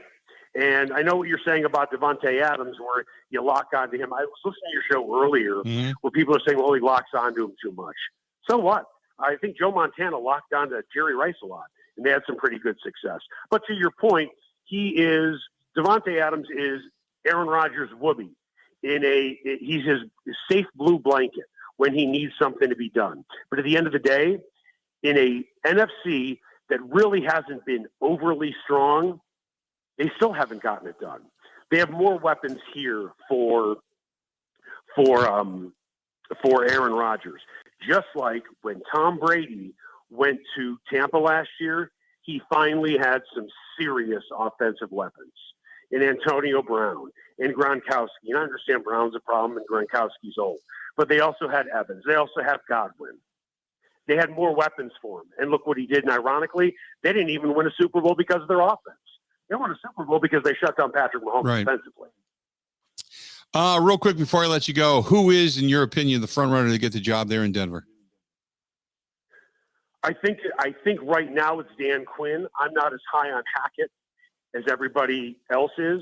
I think, and I'm getting ready to put something out on Twitter, there is guilt by association, Bill, and then there is success by association. Sean McVay and Kyle Shanahan are brilliant offensive minds. But people look at Zach Taylor with the Bengals. If they don't get Joe Burrow, he'd be looking for a new job right now. I don't think any reasonable person would even argue that. It would have been another bad season for the Bengals, and now they're in the AFC Championship game. You look at Matt LeFluer. I don't know. Is it LeFluer or is it Aaron Rodgers? You tell me. But we'll find out if it's going to be Jordan Love. As for Hackett, he doesn't call the plays. Okay, Eric Bieniemy, you can make a case whether he calls the plays or not. But show me a great quarterback, show me a great coach, and I'll show you a great quarterback. Unless you're talking about a Bill Parcells who went to 3 Super Bowls, won 2, with guys who will never be in the Hall of Fame. Joe Gibbs won 3 Super Bowls with 3 guys who are not going to be in the Hall of Fame. So we're going to find out just how good Matt LeFleur is if Rodgers leaves. And as far as Nathaniel Hackett goes, he had one really good half season in Jacksonville where they were a great running team, and Blake Bortles had a handful of good games. But let's face it, the Jaguars are based on defense. I know that Nathaniel Hackett had Kyle Orton in Buffalo, but their offenses were nothing special. What Hackett brings to the table is high-energy guy. Everybody likes him. Fun, great motivator. But as you know as well as anyone, it's a different skill set between a coordinator and a head coach and vice versa. There's so many great head. That's what I'm sure you've read about this kid Gannon from Philadelphia who's getting head coaching. He'll probably wind up, I think, with the Texans. What I've heard about him is he will make a better head coach because he has that skill set in order to do it. Hackett might have the skill set to be a terrific head coach. I have no idea. As an offensive coordinator, I don't think his resume, quite frankly, is really loaded with great stuff. But I can tell you right now, you want to talk about a thin resume? Look at Kevin O'Connell, who's the offensive coordinator with the Rams. And he's a finalist for the Broncos job with Hackett and with Quinn. Mark or Eric, it's But always everybody wants somebody off that tree. No, I know. Everybody wants somebody off that tree. They're looking for want that the next innovation. McVay, they want the next Shanahan. I get it. I just don't know if, and I agree with you. I just don't know if the innovation is exactly the same, and that's what you're looking for. Eric, always good stuff, man. I appreciate it. And I look forward to having you on our show later today. Absolutely. Looking forward to it. There you go. Eric Goodman, Mile High Sports. You can find him at Eric Goodman over on Twitter. Breaking news out of the NFL. Sean Payton has stepped down as the head coach of the New Orleans Saints. Breaking news in the NFL. Sean Payton has informed the Saints he is stepping down. Going to go ahead and take a quick break. We'll be back right after this. This is the Bill Michaels Show on the Wisconsin Sports Zone Radio Network. Gina Della from Pella Windows and Doors of Wisconsin with today's top 10 reasons to see PellaWI.com now. Number 10. My Pella team installs year-round. Number 9. Every one of our installers is Pella certified to ensure your complete satisfaction. Number 8. My Pella team completes installations in as little as 1 day. Number 7 through 5. A 2020 survey rated Pella Windows #1 for highest value, highest quality, and most preferred by Green Bay and Milwaukee homeowners. Numbers 4 and 3. Pella Windows and Doors of Wisconsin has 6 lines to fit your style and financing to fit any budget. Number 2. Now Pella Windows and Doors of Wisconsin's featured offer gives you 5 years no interest plus 5 months no payments. And the number 1 reason to see PellaWI.com now. These offers end January 31st. Set your free consultation today at PellaWI.com. Certain restrictions apply. See show for details.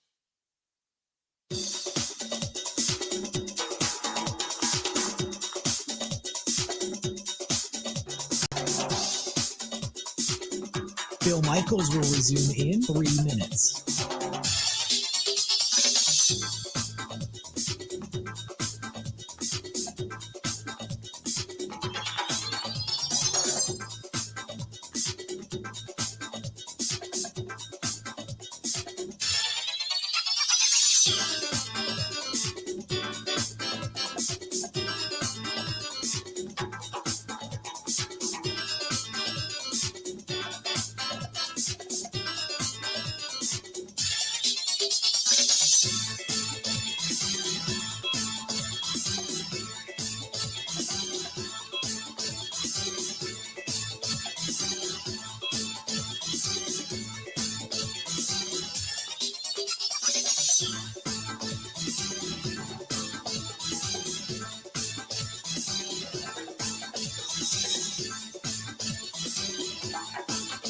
Bill Michaels will resume in 2 minutes.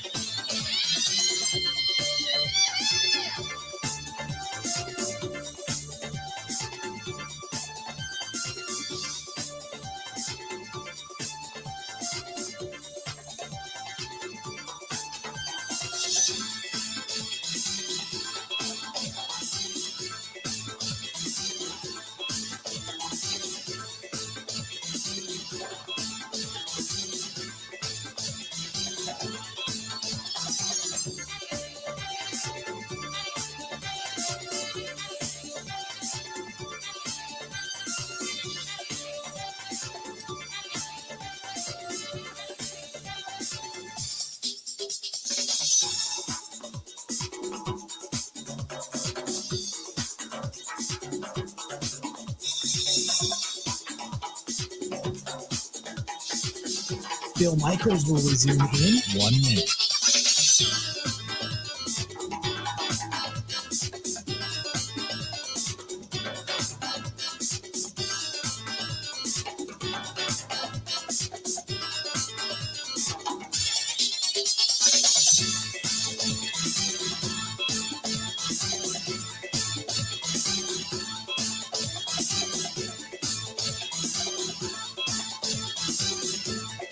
Bill Michaels will resume in 30 seconds.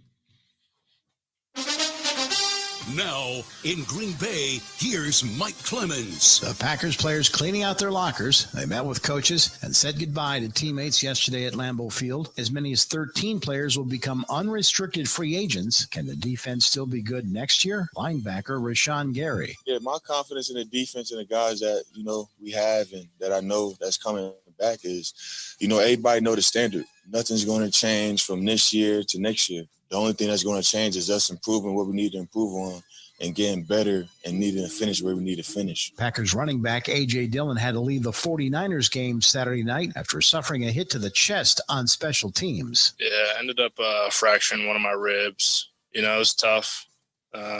Never really, knock on wood, but really haven't had to deal with any injuries throughout my career at all. Aaron Rodgers said over the weekend he did not want to be a part of a team rebuilding its roster. Matt LeFluer says that won't be the case. There's no plan for a rebuild.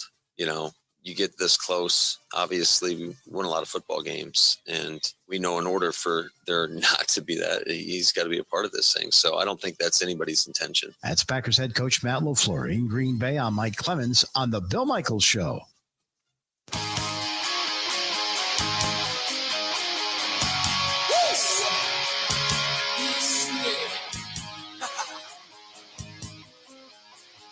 So the news out of the NFL, Sean Payton walking away, retiring.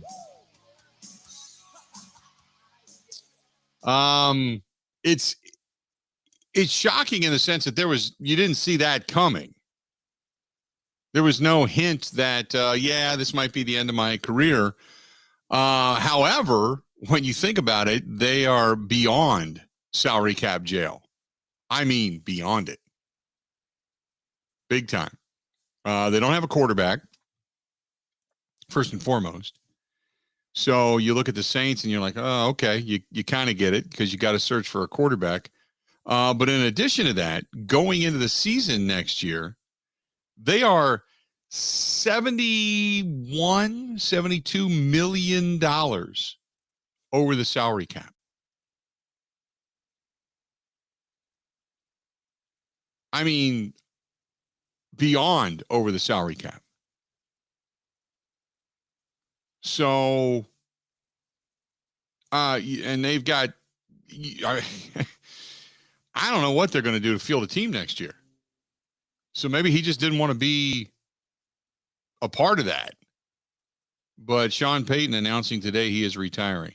I think it kind of sucks when you're a head coach and you're like all in, you go all in until things get really bad. Now you're in salary cap jail and you're like, I'm going to walk away. I think that kind of sucks. Well, they have Taysom Hill. Yeah, I thought right? he was the best thing to ever happen to football. Yeah, no, that's nah. That was a fun week and a half. Yeah, that was a day. Yay! Look, I'm not knocking Taysom Hill because they utilized him perfectly for what he is. Oh, good player. But beyond that, nah, baby, nah. No, baby, nah. 3 hours down, another one yet to go. Stay tuned. A lot more of the Bill Michaels Show. It's all coming up right after this.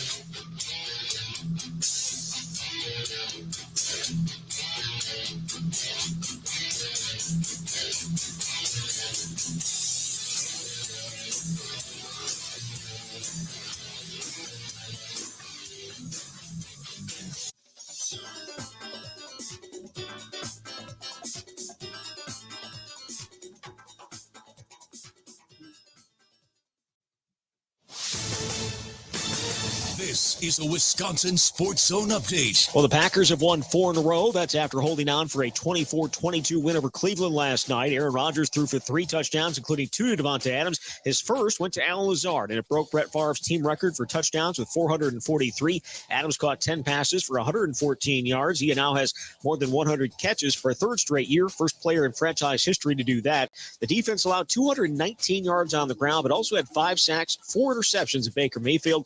That included 2 by Rasul Douglas. He picked his second one of the day in the final minute of the game to end it. The win pushed the Packers to 12-3 on the year. First time in team history they won at least 12 games in 3 straight seasons. It kept them as the top seed in the NFC with 2 games to play. They'll face Minnesota next Sunday and then close things at Detroit. Turning to the Badgers, they practiced yesterday out in Las Vegas for the first time. They are getting ready for next Thursday's Las Vegas Bowl against Arizona State. Wisconsin currently favored by 6 points in that game.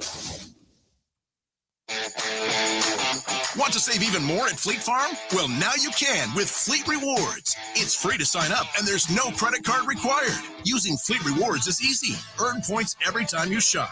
Plus, get exclusive member offers, birthday and anniversary perks, free tire rotations, and more. Download the Fleet Farm app or create an account at fleetfarm.com/rewards to start earning points today. Fleet Farm, proudly serving the Midwest since 1955. Well, Giannis Antetokounmpo returned from COVID protocols yesterday and helped the Bucks rally from 19 points down to beat Boston 117-113. Giannis scored 12 of his 36 points in the final 5 minutes to bring Milwaukee back. Also had a huge block in the final seconds to preserve the win. Chris Middleton, Drew Holiday, 17 points each. Bucks now tied for second in the Eastern Conference with Chicago. They will be in Orlando to face the Magic on Tuesday night. With this Wisconsin Sports Zone Network update, I'm Zach Heilprin.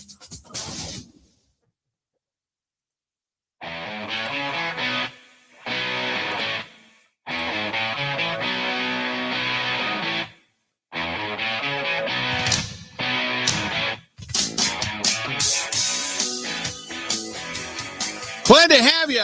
Last hour of the Bill Michaels Show. And enjoying the day. A lot going on. You got Sean Payton walking away. Still waiting to hear what's going to happen up in Green Bay when it comes to the coaching staff and changes that may be made. We'll see. We'll see. Let's see here. There's a lot of things that are kind of flying around that I'm looking at here real quick. I shouldn't be doing this while I'm on the air, but it is what it is. This is from Mark. Says Sean Payton probably looking at a complete rebuild and doesn't want to be a part of that either. Maybe he and Aaron Rodgers can go sit on a mountain in Denver, Colorado, and watch others ski down it as their careers come to an end. Well, Sean Payton. People are also forgetting that Jameis Winston got eye surgery. Correct. Well, maybe he won't throw as many interceptions. They have a quarterback factory in New Orleans.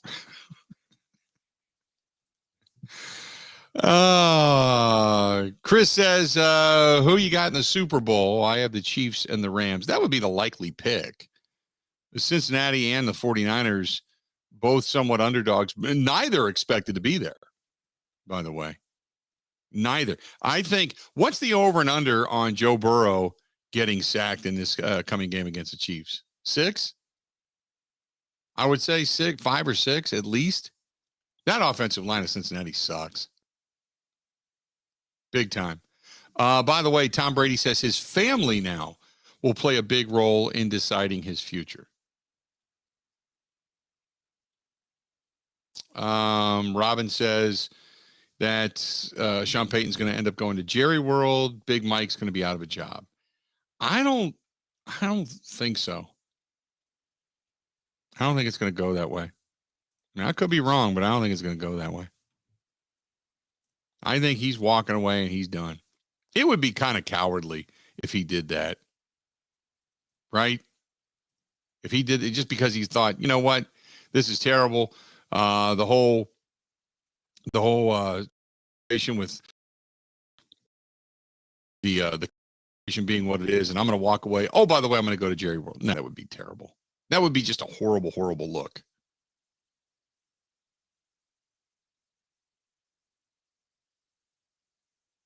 Um, 877-867-1670.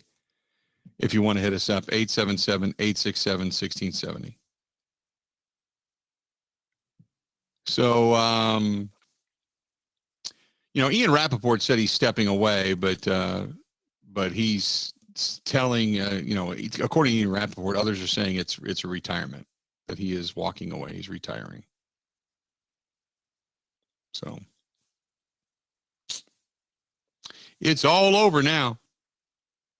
Who cares if he's stepping away or the word retire? It doesn't matter. He's not going to be coaching. You want to get technical and be a jackass about it?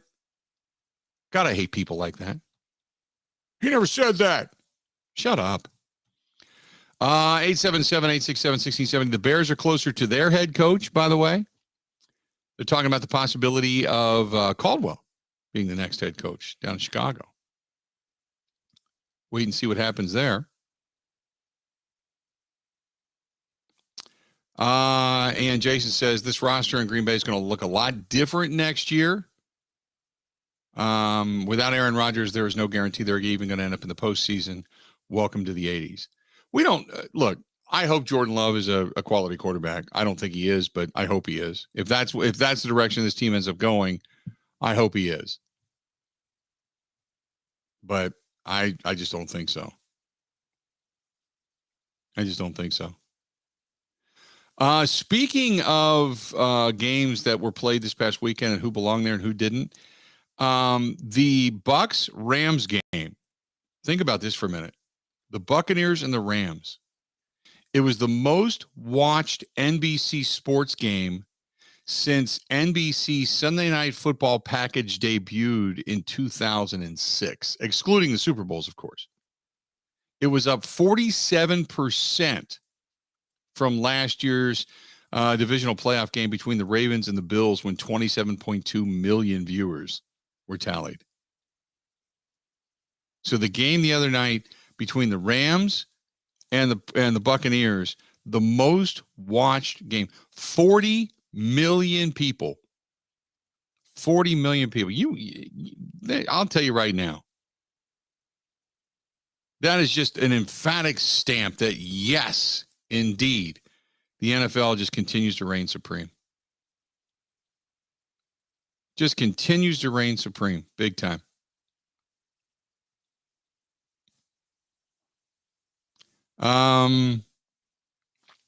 There's a lot of talk from Pro Football Focus about how Nick Bosa is stepping up his game and how he plays in the postseason, yada, yada, yada.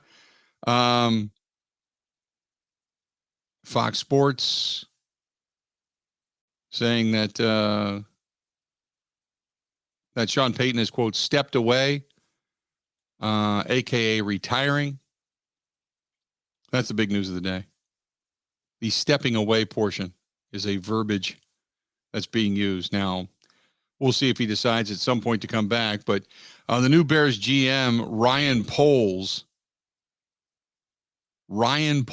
is going to meet with Jim Caldwell now and see if Jim Caldwell is indeed going to be the next head coach of the Chicago Bears. The Bears have reportedly found their general manager and the chief executive director of player personnel, Ryan Poles. But they're zeroing in on the next head coach. Jim Caldwell is with the Bears. It's no coincidence that the Bears reportedly made Poles and Caldwell, made sure they were in the building at the same time. A potential pairing between the 36-year-old Poles and 67-year-old Caldwell would also follow the same young GM experienced coach formula that the Bears used back in 2015 when they hired Ryan Pace and then John Fox.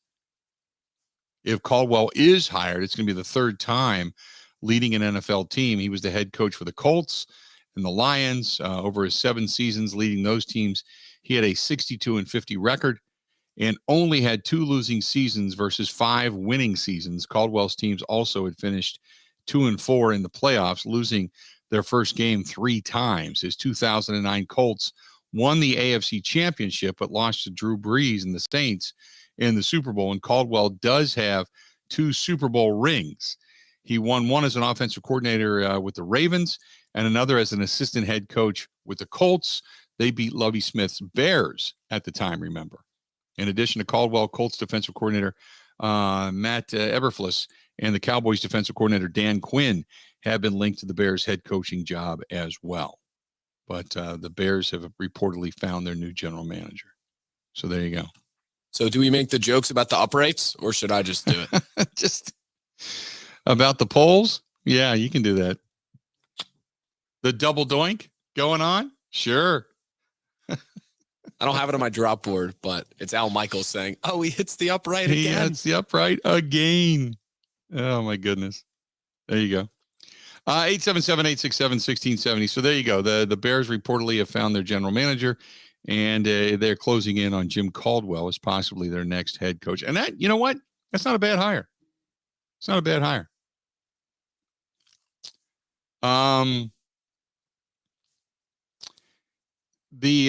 Now over on ESPN, they say Sean Payton is not stepping away. He is, quote, stepping down.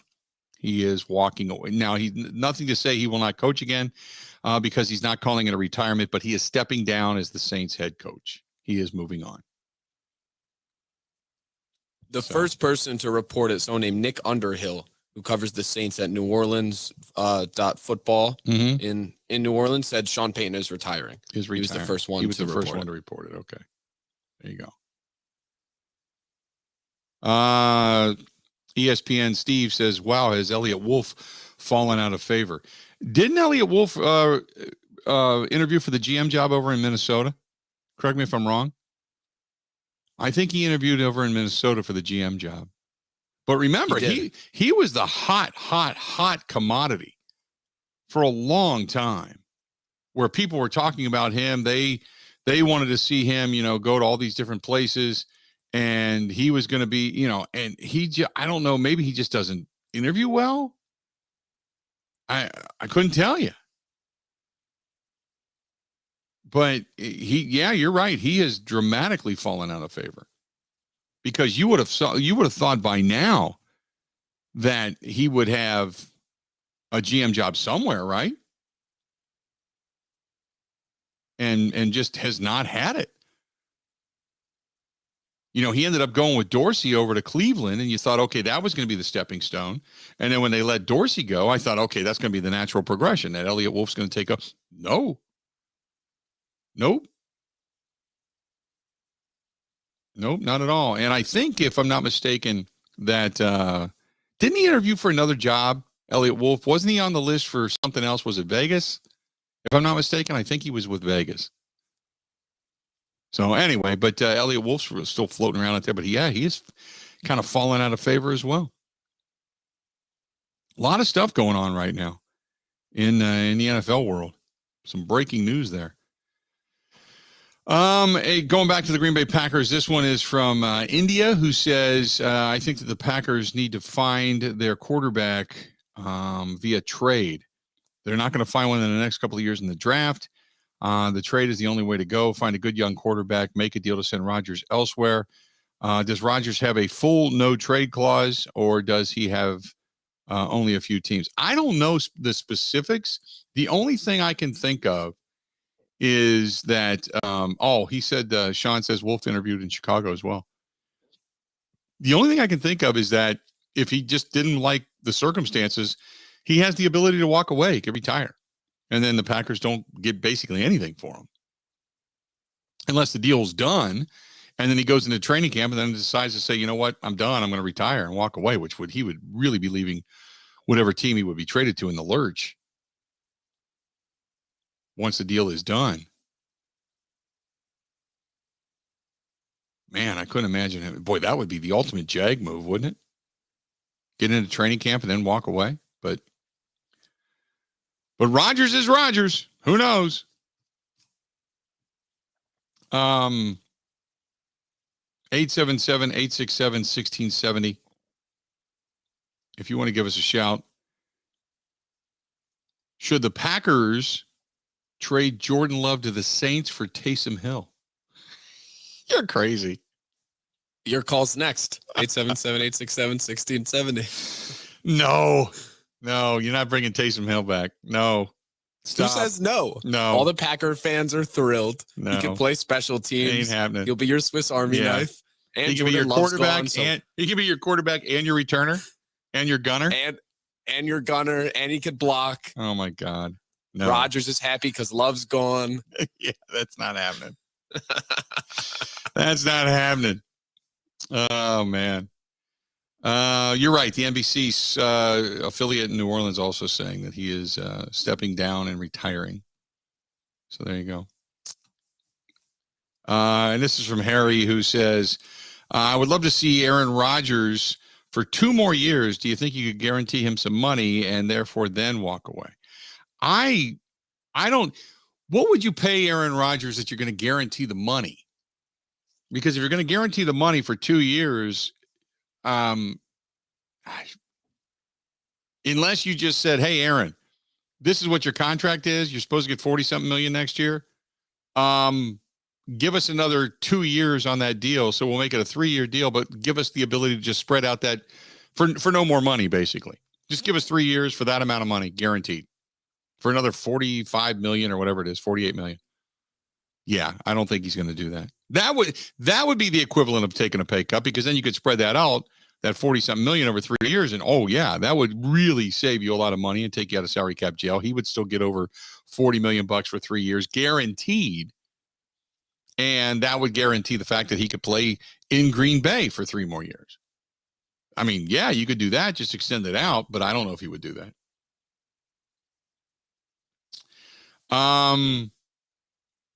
Oh boy, Rick says if they don't re-sign Aaron Rodgers, we are going to be heading back to the number 16 quarterback Scott Hunter days. Remember those? Haven't heard Scott Hunter's name fired around in a while. That's a far way away.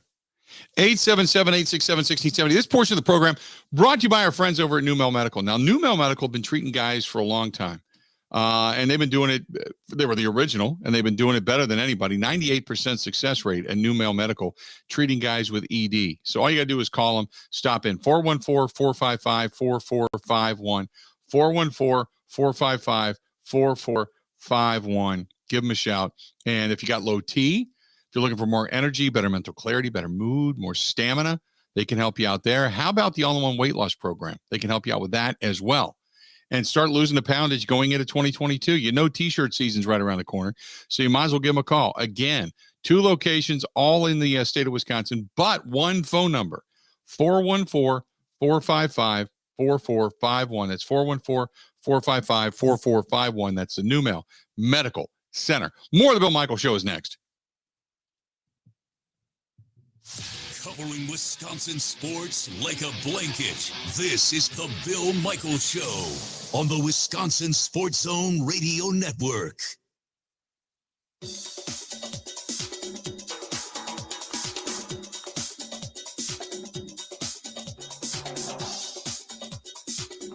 Bill Michaels will resume in 3 minutes.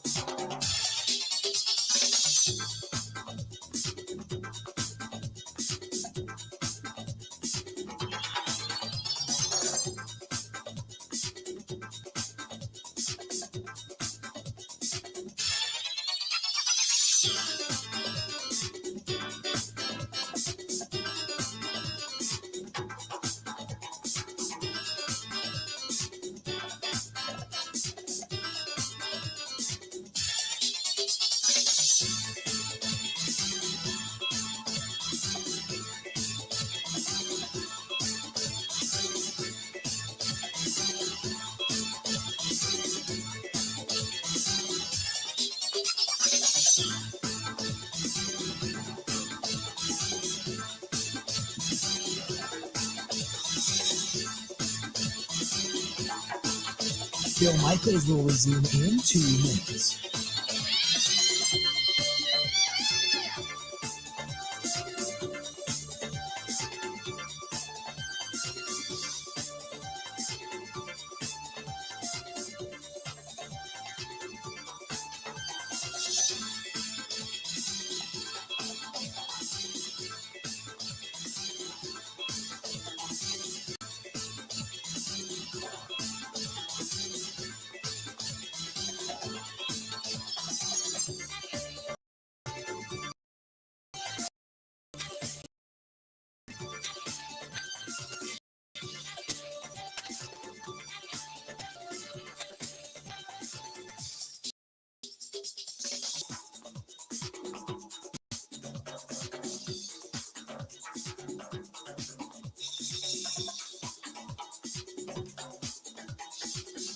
Bill Michaels will resume in 1 minute.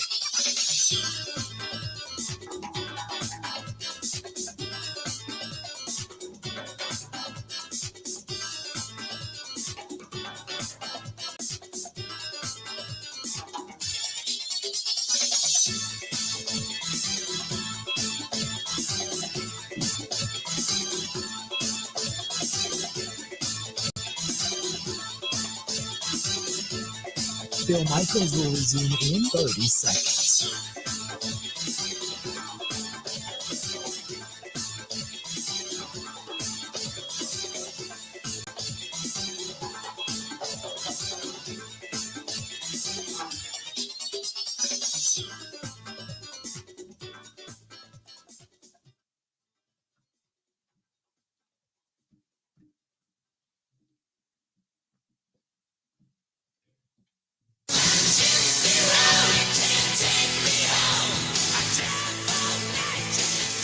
Welcome back. This portion of the program brought to you by our friends at Kunis RV. Go to Kunis RV, K-U-N-E-S, KunisRV.com. That is KunisRV.com. And see what they have to offer. They are Wisconsin's fastest growing RV dealer throughout the state. 9 dealerships and growing, and also just to the northern portion of Illinois as well, selling the most reliable brands: Jayco, Alliance, Forest River, Gulfstream, Nexus, Thor, Keystone, Winnebago, so much more. But they're fantastic people, and they're the ones that do the big unit cruiser. And they were great people to work with. And even if you have a unit right now and you're looking for maybe consignment, they can help you sell it. No contracts or anything like that. If you're within 50 miles of a dealership, they'll even come and pick it up for free. So they have got the 2021s are coming in. The 2022s are coming in. They're all finally starting to kind of fill up the lots. They are taking consignments. They have used. So there's a get ready for this camping season. This hopes to be a good year this year with good weather yet again. And check out our friends at Kunis, K-U-N-E-S, KunisRV.com. That is KunisRV.com. Again, KunisRV.com. Aaron Rodgers on the Pat McAfee show had this to say about the loss to the 49ers. I mean, it's difficult. Anytime the season ends, it's always abrupt. Definitely felt like we had a special team this year, be able to make a Super Bowl run. So it's frustrating to go out and play like that. You know, especially when our defense returned a couple guys, they were playing incredible. You know, keep them out of the end zone, and then offensively not get it done, and special teams not get it done was disappointing. So, definitely a quiet locker room after the game, and the eeriness, as you both know, of going back in the locker and having guys kind of clean out their locker and moving on, and the uncertainty of next year with so many people on the team, definitely adds to the feeling. But I think, when the numbness and the sadness and the frustration wears off, it allows perspective to start to fill the void, and gratitude and appreciation. And I'm waiting to feel those feelings. So there you go. Rodgers did go on to say, by the way, that when it comes to next year, everything is on the table except free agency. So that would indicate trade or stay or retire, obviously. So he said there's some factors that go into making the decision and his future in Green Bay. He did not say, however, when it comes down to the relationship. He said the decision of the organization, obviously, his fit in their future. He said mentally, if I have the passion, he said it's a feeling. And also he's thinking about a fairy tale ending. So, and he also said that his relationship with and friendship with Brian Gutekunst has evolved to the point where if he were to retire or want to move on, a simple, respectful conversation would take place, but he hasn't made any decisions yet. But he's looking at the direction of the organization, his fit in it, mentally, if he has the passion, and then he is still thinking about the fairy tale ending. It doesn't sound like he's ruled out not wanting to play in Green Bay. To be honest with you, it just doesn't sound like that. You know, one piece I go ahead. don't get yet, Bill, is what happens when he meets with Goody in the offseason. If he does want to come back to Green Bay, Gutekunst says, we have to cut Randall Cobb because he's making $9 million next year against the Cat. Right. Well, that would be the quote, the direction of the organization then. Wouldn't you figure that would fall under that determining factor?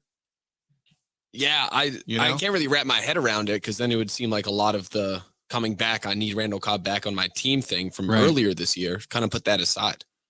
Rodgers also said he doesn't need to be a full-time this was something he was very much against last year. And he actually went to the Players Association and tried to get it outlawed, and that was the off-season workouts. He doesn't want to be a part of it. He would prefer to train with his, quote, his people in California. The grind he refers to is the regular season. So he doesn't want the grind of the off-season to be a part of that.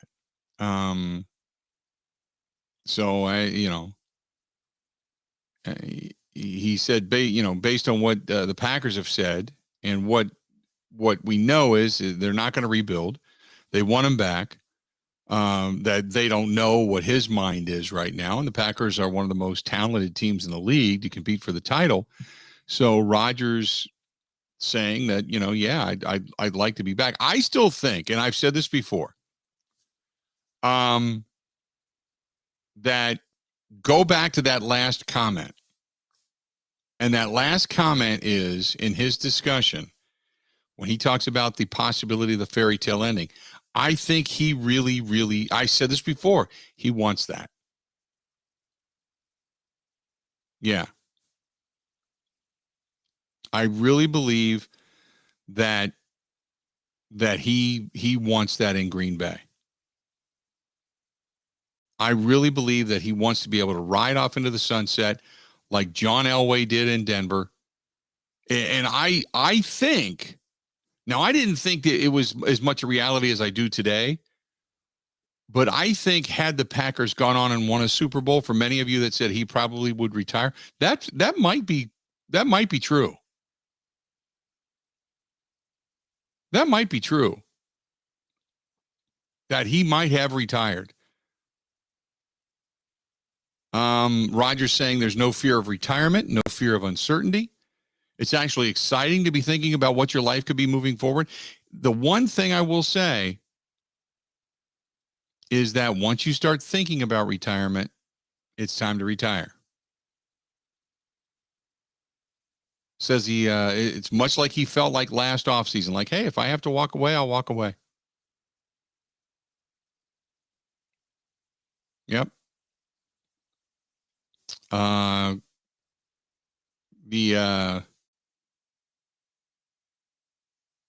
don't want to get into the political side of thing. He's now, I guess on the Pat McAfee show, he's now talking about all the politics and vaccinations and stuff. I don't want to get into it. I don't really care about that stuff anymore. Yeah. John says, what do you think about Sean Payton doing television? I think Sean Payton, if you've ever heard Sean Payton speak on TV, I think he's really good. I really do. He's personable, likable, breaks it down really well. I think it would be really good. I really do. I think it'd be awesome. Here's some other breaking news. Bob Nightingale saying that there's more progress in the latest on Major League Baseball. Apparently, they've increased the minimum salaries. Think about this for a minute. When you got young players coming into the NFL making $300,000-$400,000, minimum salaries in Major League Baseball now up to $615,000, and a bonus pool for pre-arbitration players while keeping, quote, Super 2 eligibility. I don't get into all of that. I don't even claim to, but the base salary of $615,000 now. Yeah.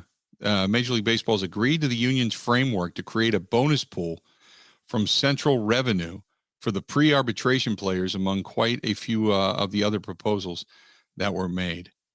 So it looks like Major League Baseball is stepping closer to at least being able to write down the parameters of a new deal. Hopefully that gets done sooner rather than later. You know what else is tonight? What's I that? believe the night Barry Bonds gets in the Hall of Fame. Do you think? I hope. I don't think he does. There's been a lot of momentum from what I've seen. I don't know. I mean, I could be wrong, but by the way, the Saints are holding a press conference at 3:00 Central Time today to announce that Sean Payton is done as the head coach at in New Orleans, and he is now moving on. Yeah, he is, quote, not retiring. His words are stepping down from the organization and will no longer be the head coach. One person saying he's not retiring, he's just stepping away. He could engage in talks of other coaching opportunities next year. Others are saying that he's saying that he wants to spend more time with his family and wants to call it a career. So we'll see what he says.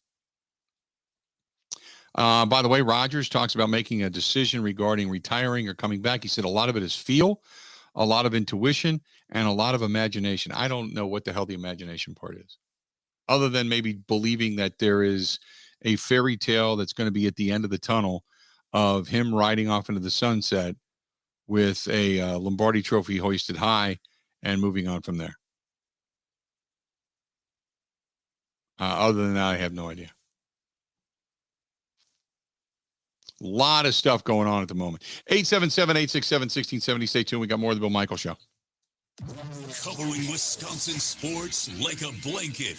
This is the Bill Michael Show on the Wisconsin Sports Zone Radio Network. Gina Della from Pella Windows and Doors of Wisconsin with today's top 10 reasons to see PellaWI.com now. Number 10. My Pella team installs year-round. Number 9. Every one of our installers is Pella certified to ensure your complete satisfaction. Number 8. My Pella team completes installations in as little as 1 day.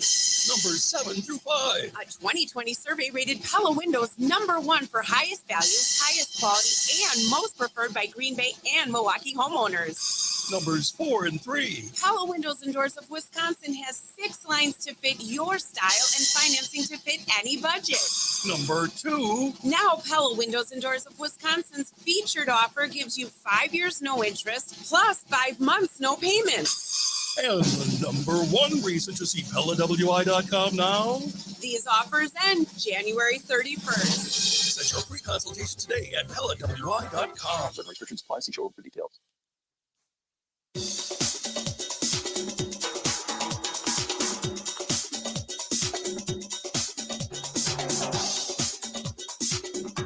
Bill Michaels will resume in 5 minutes.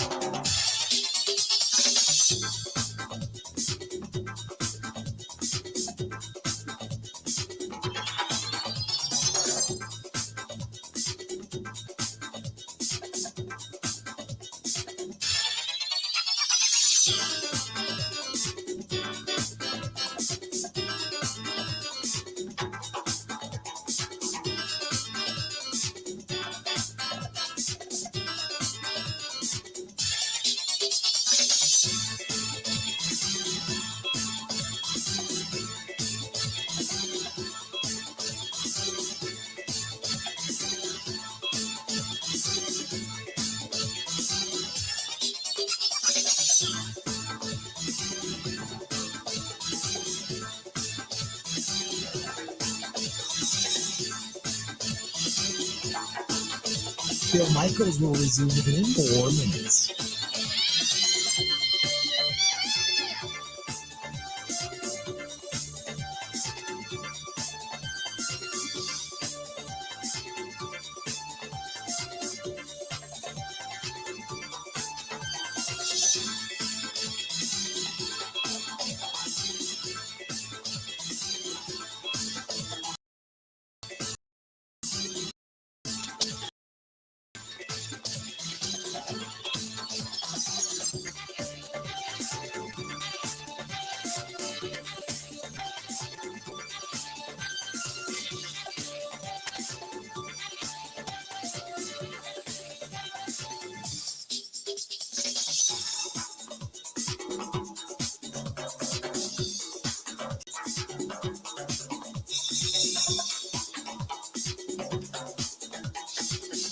Bill Michaels will resume in 3 minutes.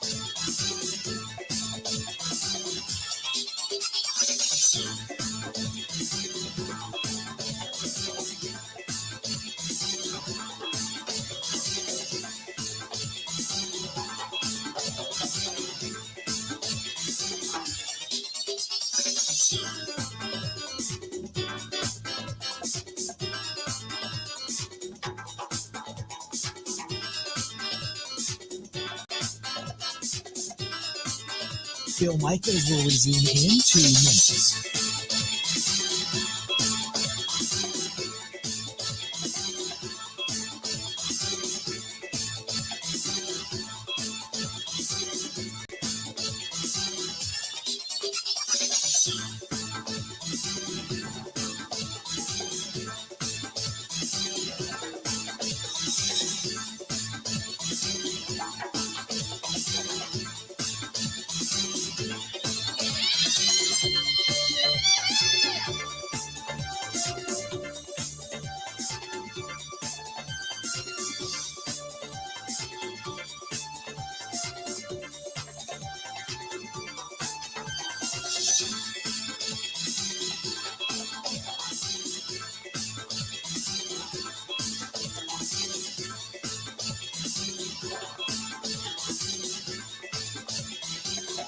Bill Michaels will resume in 1 minute.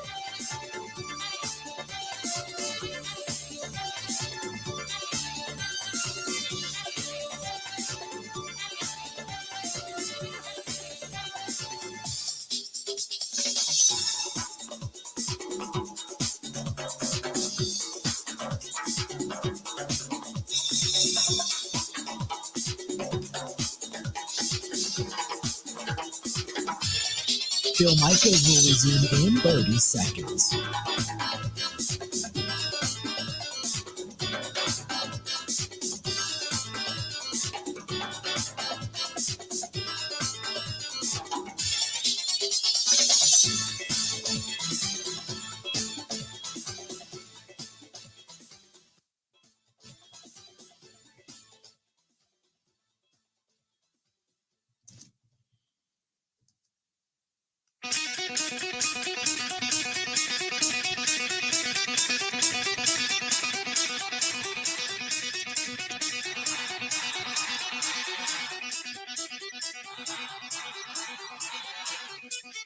Seems like there's some teams that are interested in Sean Payton, and Sean Payton stepping down as the head coach of the New Orleans Saints.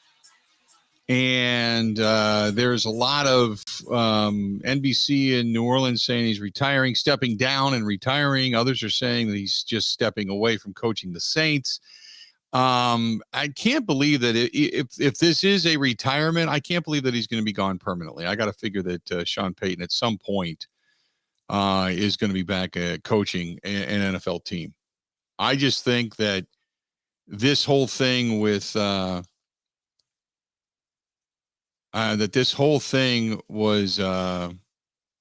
was predicated on the $70+ million of debt that they have when it comes to the salary cap next year, and that they are bereft of a quarterback. It's not a good team. They're stuck, which sucks, because part of that is the coach is doing. It's just, it not the best. In the meantime, you've got the Saturday night game between the Packers and the 49ers.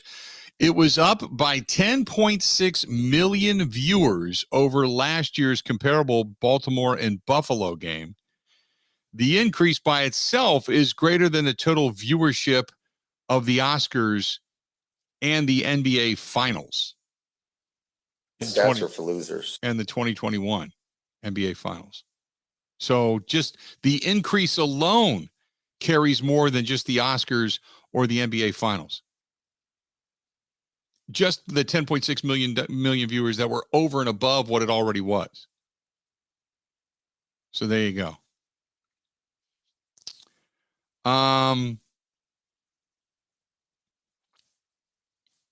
The Raiders, JJ, Joe, Tribal Dude, Trace, all saying that the Raiders had an interest in Sean Payton as well.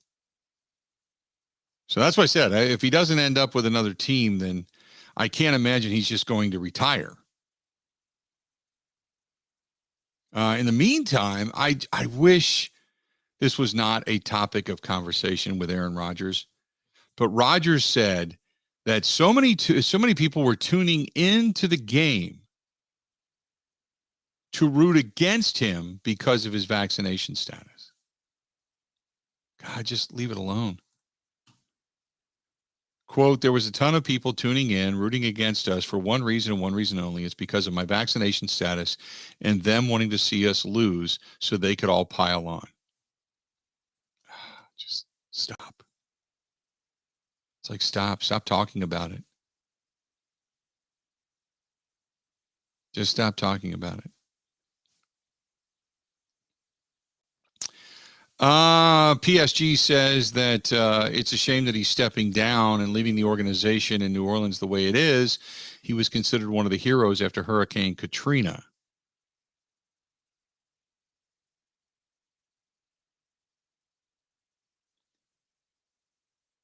I don't know if he has to, if stepping down means he has to walk away for at least a season. I don't know. I don't know if that just means that he's ended his contract. They don't have to pay him anymore, and therefore he's moving on and is free to go somewhere else, or if it means that they're paying him a kind of a retirement out, and it has to be at least 1 year removed before he can go back into the coaching ranks. So I don't know. I couldn't honestly tell you. 877-867-1670, 877-1670.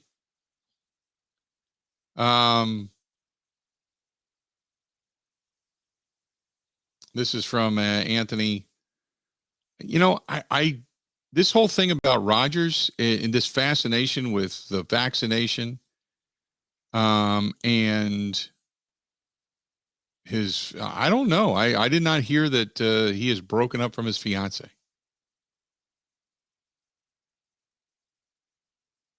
And Brett says maybe Peyton can replace Aikman and Buck's dumbasses. I really did listen to the game and did not. I know people don't like Buck and Aikman. I don't know why, but I couldn't honestly tell you.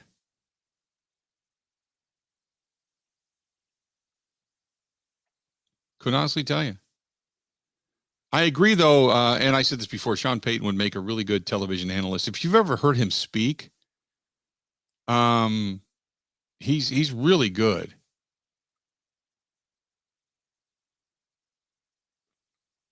Anthony says Aaron Rodgers needs to stop talking about it. The reason people hate him is because he continues to bring it up. I've said that for a while. I try to sidestep that because it's at this point, it's like, who cares? Just stop.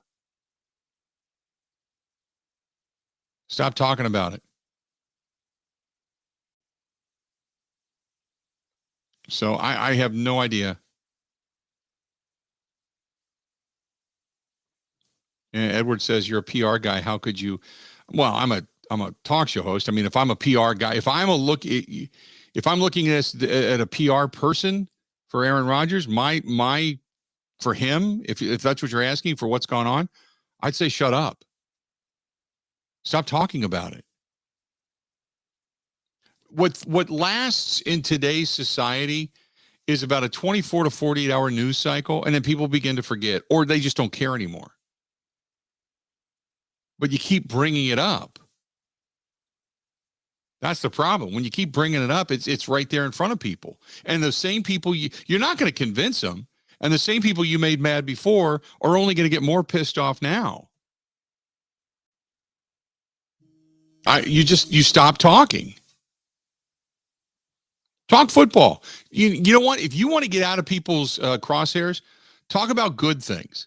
You know, talk in the positive light. Say, hey, be self-deprecating and look at yourself and say, hey, this is what I should have done. This is what I needed to do. This is the way I needed to play better. This is all the things that you should have done in that NFC divisional round game.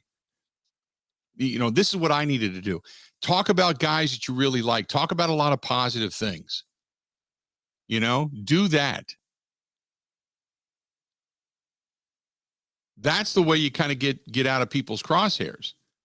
Because they're like, you know, that guy's a good guy. He's got, you know, I may not agree with him, but he's a good guy, blah, blah, blah. You know, you can talk about, hey, there's a charity here that I really care about. I want to do this. Or there's a certain circumstance that I want to take care of somebody. Or, you know, they always said, look, you cannot go wrong with kids and puppies, man. You know, hey, I want to, because of, hey, Betty White passed away. I donated $1 million to the ASPCA.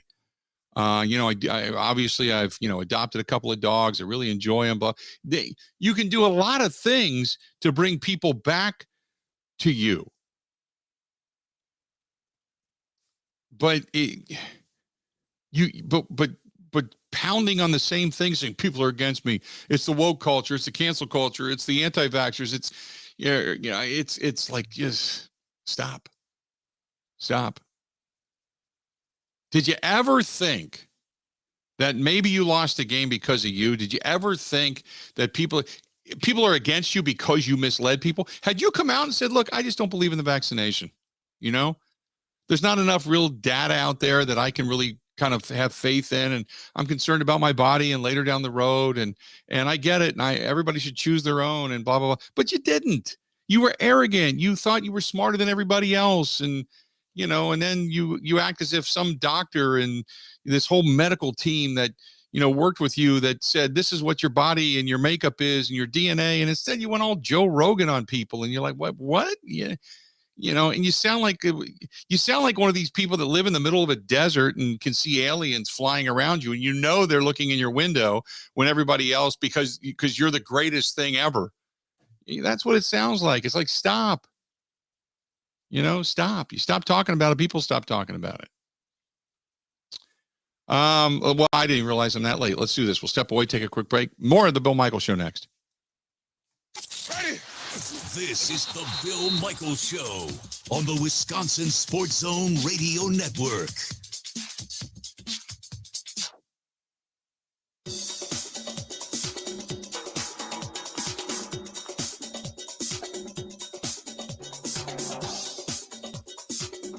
Bill Michaels will resume in 3 minutes.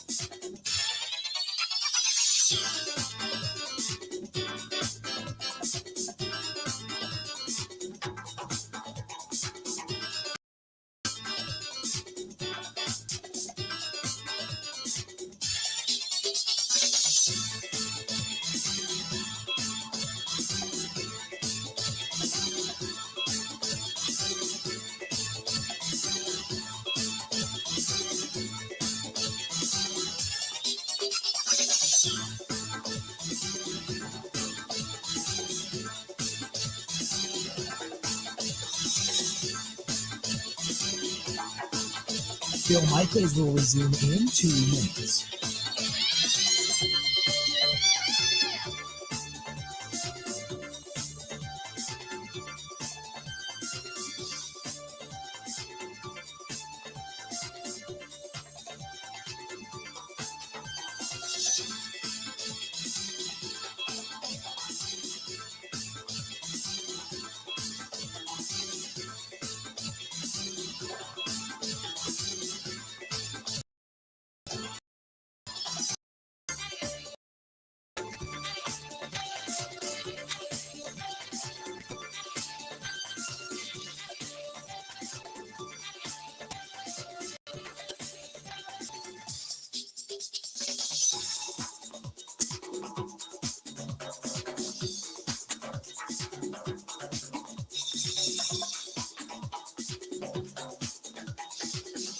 Bill Michaels will resume in 1 minute.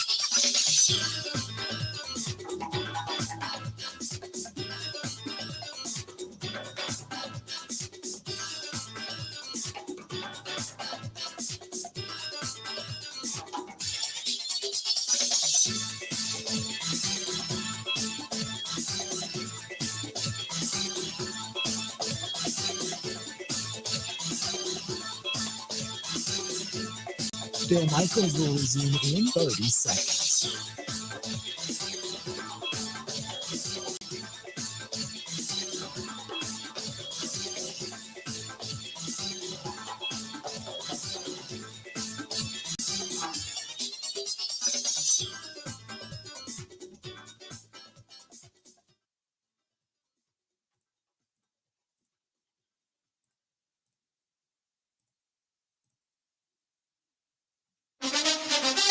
Now, in Green Bay, here's Mike Clemens. The Packers players cleaning out their lockers. They met with coaches and said goodbye to teammates yesterday at Lambeau Field. As many as 13 players will become unrestricted free agents. Can the defense still be good next year? Linebacker Rashawn Gary. Yeah, my confidence in the defense and the guys that, we have and that I know that's coming back is, everybody know the standard. Nothing's going to change from this year to next year. The only thing that's going to change is us improving what we need to improve on and getting better and needing to finish where we need to finish. Packers running back A.J. Dillon had to leave the 49ers game Saturday night after suffering a hit to the chest on special teams. Yeah, I ended up fracturing one of my ribs. It was tough. Never really, knock on wood, but really haven't had to deal with any injuries throughout my career at all. Aaron Rodgers said over the weekend he did not want to be a part of a team rebuilding its roster. Matt LeFluer says that won't be the case. There's no plan for a rebuild. You get this close. Obviously, we won a lot of football games, and we know in order for there not to be that, he's got to be a part of this thing. So I don't think that's anybody's intention. That's Packers head coach Matt LeFluer in Green Bay. I'm Mike Clemens on the Bill Michaels Show.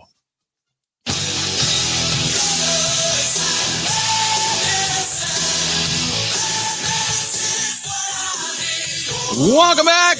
Glad to have you. Hey, there's a company called Wabam, W-A-B-A-M. Go to getwabam.com. They have everything from industrial cleaning supplies for janitorial, or say you're a car guy, a motorcycle guy, a boat guy. They have ceramics, they have polishes, they have waxes, they have cleaners. You name it, they've got it. And go to Get Wabam, right here in the state of Wisconsin. Get, G-E-T, Get Wabam, W-A-B-A-M, getwabam.com.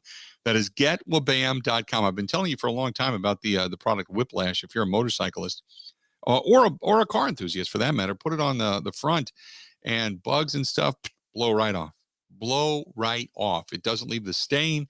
They can refurbish. And if you've got a denim paint, they even have a cleaner for that as well. So think about that. Go to G-E-T, getwabam.com. That is getwabam.com. Ryan and the gang over there, they are in Colgate, Wisconsin, is where they are out of. And stick with a product made right here in our own backyard. That is getwabam.com. So we're saying that Rodgers will make his decision the week of Super Bowl. I don't think, from what I understand, if he would decide to walk away, I think you can. Otherwise, I think there's a moratorium on news for the NFL at that period of time. Because if he would decide to walk away, now word could leak out, but I don't think that you're allowed to make a judgment like, or an announcement like that. We'll see.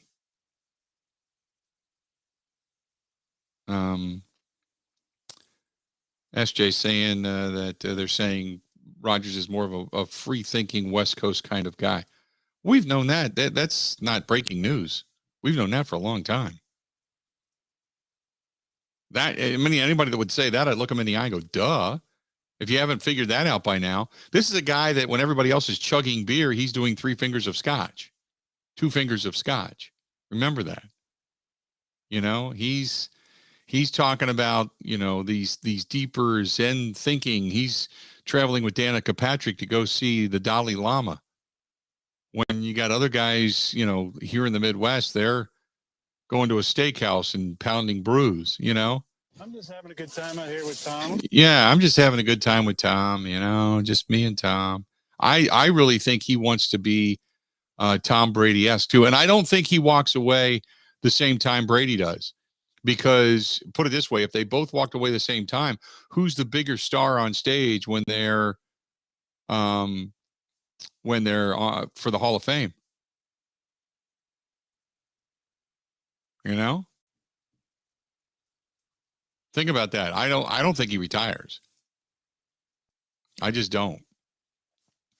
I think if Brady retires, he'll retire next year. If Brady doesn't retire, then Rodgers could retire because then he would have the stage pretty much to himself when it comes to being a first ballot Hall of Famer. But I don't think he retires. That's another thing to think about. I don't think he retires the same time as Brady because he doesn't want to be second fiddle to Brady on the stage. Well, Big Ben is probably going to retire after this year. Right. Big Ben's going to be second. He would be second, but so that's close. You would have, because Ben's got 2 rings. So you'd have Brady, if he retires, Ben Roethlisberger and Rodgers. Because Rodgers would, in essence, probably go first. And you want Rodgers to be the last, the build-up. And no, there's no way. No way. And then the other aspect of this, and Gary, you're right, we always talk about, well, guys want to come here because they want to play with Aaron Rodgers. And we've heard that. Zadarius Smith has said that. Preston Smith has said that. Whitney Merciless has said that. Devondre Campbell has said that. These guys coming into this situation, they've all said that. You know, Randall Cobb wanted to come back home because he wanted to play with Aaron Rodgers because of the organization and what they have and blah, blah, blah. Now think about it.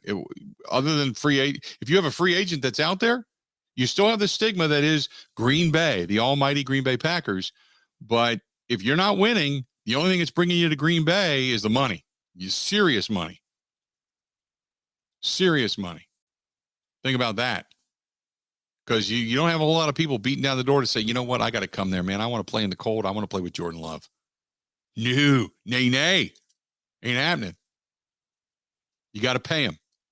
And as a general manager, now Brian Gutekunst would then really, between him and Russ Ball, really have to pull out the checkbook to be able to say, first of all, you'd probably go through a year or 2 of sub-mediocre play, and they just would cut a ton of dead wood. Draft heavy and cut a ton of dead wood. And then when you're 60, 70 million, 80 million under the salary cap, then you start filling it all back in. If indeed you believe you've got a quarterback that's going to take you to the promised land. Otherwise, save the money. Or go out and buy yourself another quarterback. Go out and buy yourself a backup. You know? That's going to do it for today. Tomorrow, back at it as we are halfway through the week, believe it or not. Don't forget, coming up on Thursday night, we're going to be at the Root River Center down in Franklin. Looking forward to that on Rawson. Bill Michaels Huddle, brought to you by our friends at Bud Light. Only the second to last one. Second to last one of the season. Come on by and say hello. Good stuff. Hey, also, thanks to our friends at MKE Brewing, downtown, 9th Street. If you're looking for a place to go before or after, say, a Bucks game, Marquette game down that direction, Bottle House 42, tremendous food right next door. But stop into MKE Brewing. Get yourself some craft beverages. Good stuff. Thanks to them, Dave Hawk and the whole gang down there. All right. We're going to be back at it again tomorrow. We'll see what other news happens to break during the show tomorrow. This was a good one today. This was fun. This was fun. I like shows like this.